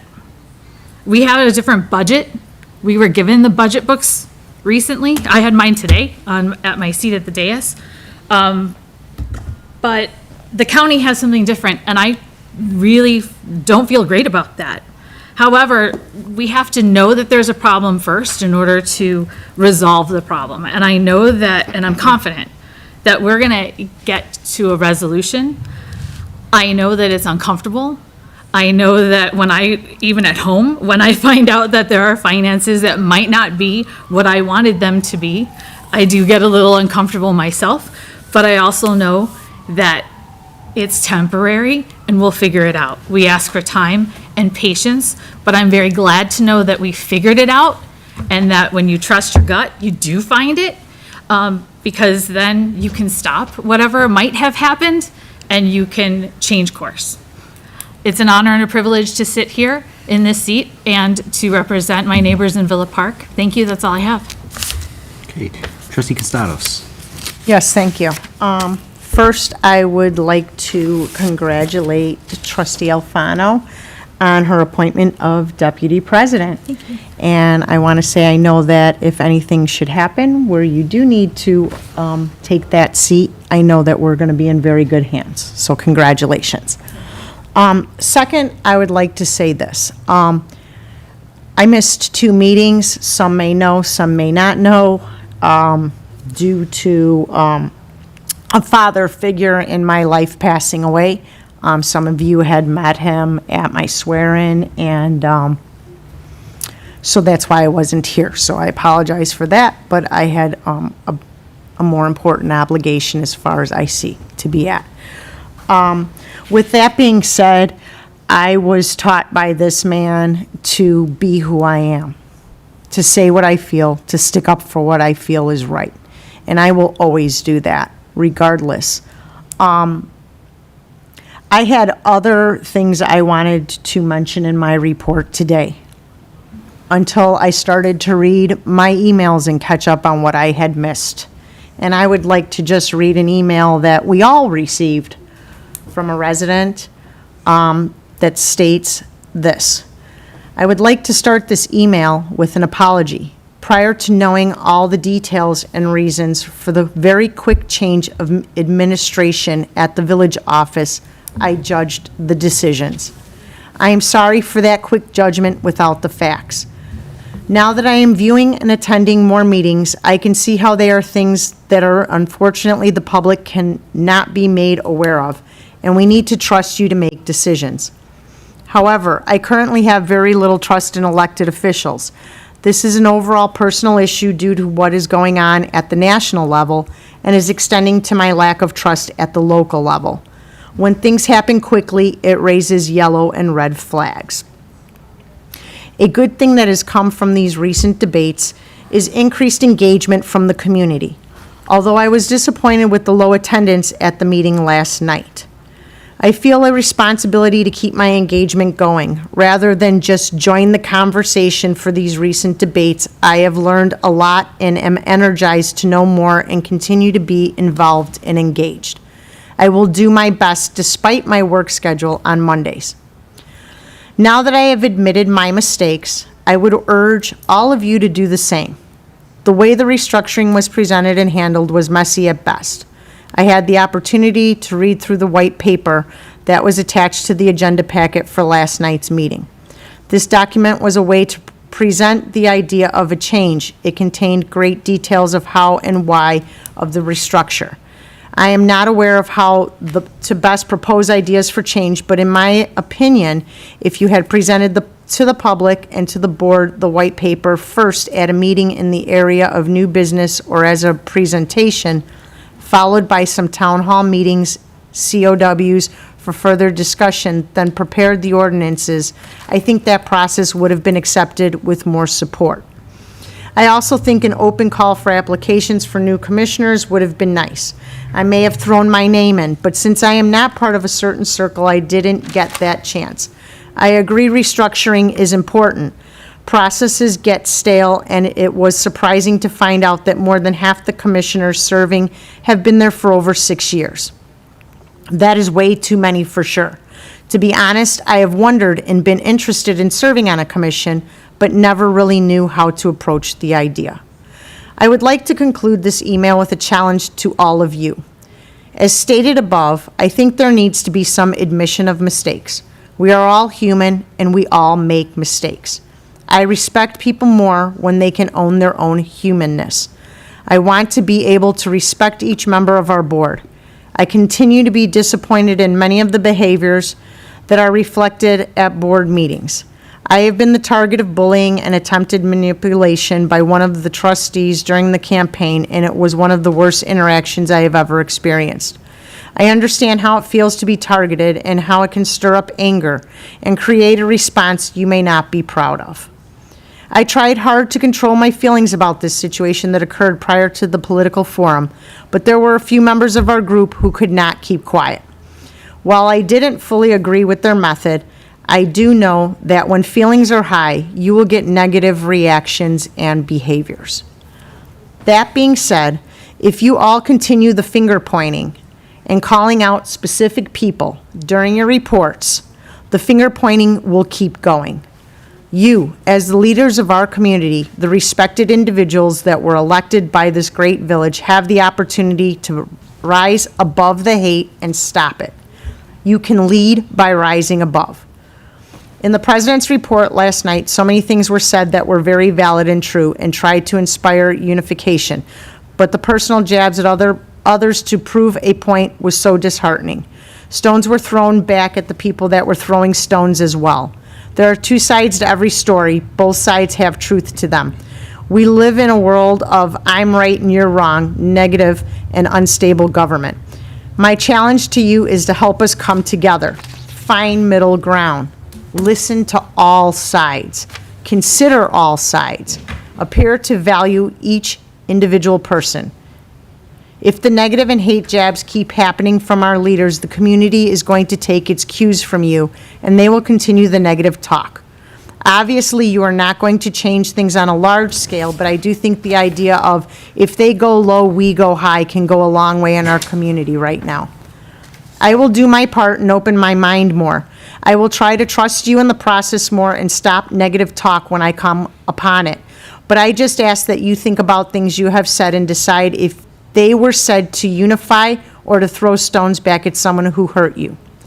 Thank you all very much for the time you give to our community. It is not easy to be an elected official, and I appreciate you spending the time to listen to me and others. I also appreciate your quick action to trying to get the financial situation taken care of. I'm not going to state who the resident is, only because of her comments previously in her statement.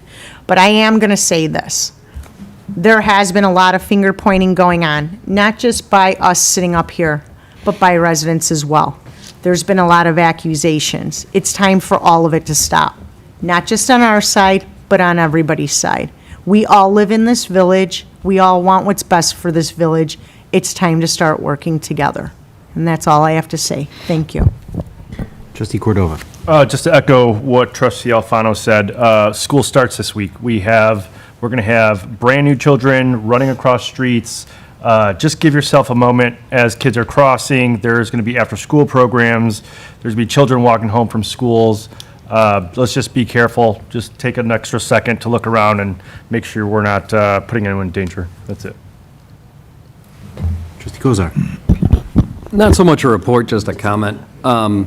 there's been a lot of weight given to titles up here, and for me personally, if you want to call me Trustee Jack Kozar, that's fine, but if you just want to call me Jack or Trustee Jack or whatever else, or don't even use the word trustee, I really don't care. So let's not be so caught up in titles and whatnot. Call me what you like. That's it. Okay. Moving along, I would just like to say thank you to our Congressman Sean Caston. We had lunch last week over at Moore Brewery, and we had the opportunity to talk about how he might be able to support us, Villa Park, moving forward. We did talk a lot about some of our major projects, the Hawthorne project, the Union project, as well as elements of our comprehensive plan. So thank you to Congressman Caston for lunch. Appreciate that. Lastly, last week was National Night Out, and it was another great event. I would like to personally thank Sergeant Brian Ruby for organizing it, and all of our first responders, fire department and police department for attending and being there. We also had a flyover by the Chicago Police Department helicopter, which was kind of cool to see. But again, this event year after year has been significantly better, improving, and I just want to say again, thank you to all who came out, and thank you to the staff and to Sergeant Ruby for organizing it and putting on. And that is all I have. Manager Rivas. Thank you, President Patrick. As our ordinance states, our village treasurer, who's Susie Micah, will be issuing the financial report on 8/25/2025. I also want to echo the sentiments of President Patrick about National Night Out. It was a great, great event. As always, staff did a phenomenal job. I enjoyed getting out there and talking to as many residents as possible. And now, without further ado, I also have a bit of a good news to present, but I'm not going to present it. It's going to be Parks and Rec Director, Tim Howe. Sir, if you'd please step up. Good evening, everyone. Just want to give a little progress update on Lions Park. It's moving along. So we're inviting everyone out on Thursday, September 18th at 5 o'clock for a grand opening at Lions Park. I'll be working with Lily and communications intern on putting out some social media and inviting the public out. Can you repeat that, the time and date? Yeah, Thursday, September 18th at 5 p.m. Thank you. That's the day of the IML conference. It's what? The day of the IML conference. Could reevaluate the date. Can we reevaluate the day? Absolutely. Yes, thank you. Okay. Absolutely. I will Well- take any questions. Well, to kind of reiterate what you were saying, if you have gone to the recreation, the new rec building recently, if you go to the roof terrace, which is one of my favorite parts of that new recreation building, and you just look over at the park, also the pickleball courts and the basketball courts are up now. We're just making some final adjustments. It looks outstanding and great. And so even if we have to move the grand opening, it's well anticipated, and we're all excited about it, and finally making some finalizing progress on this. But thank you for all that you've done. Appreciate I'll it. get you a new date. Thank you. Thank you. Thank you. Thank you. Sorry about that. Okay. We do not have an executive session tonight, so motion to adjourn. I'll make that motion. Trustee Constados, do I have a second? I second. Trustee Sabri, voice vote, please. Aye. All ayes? Aye. Ayes? Ayes have it. Seeing none, our meeting is adjourned.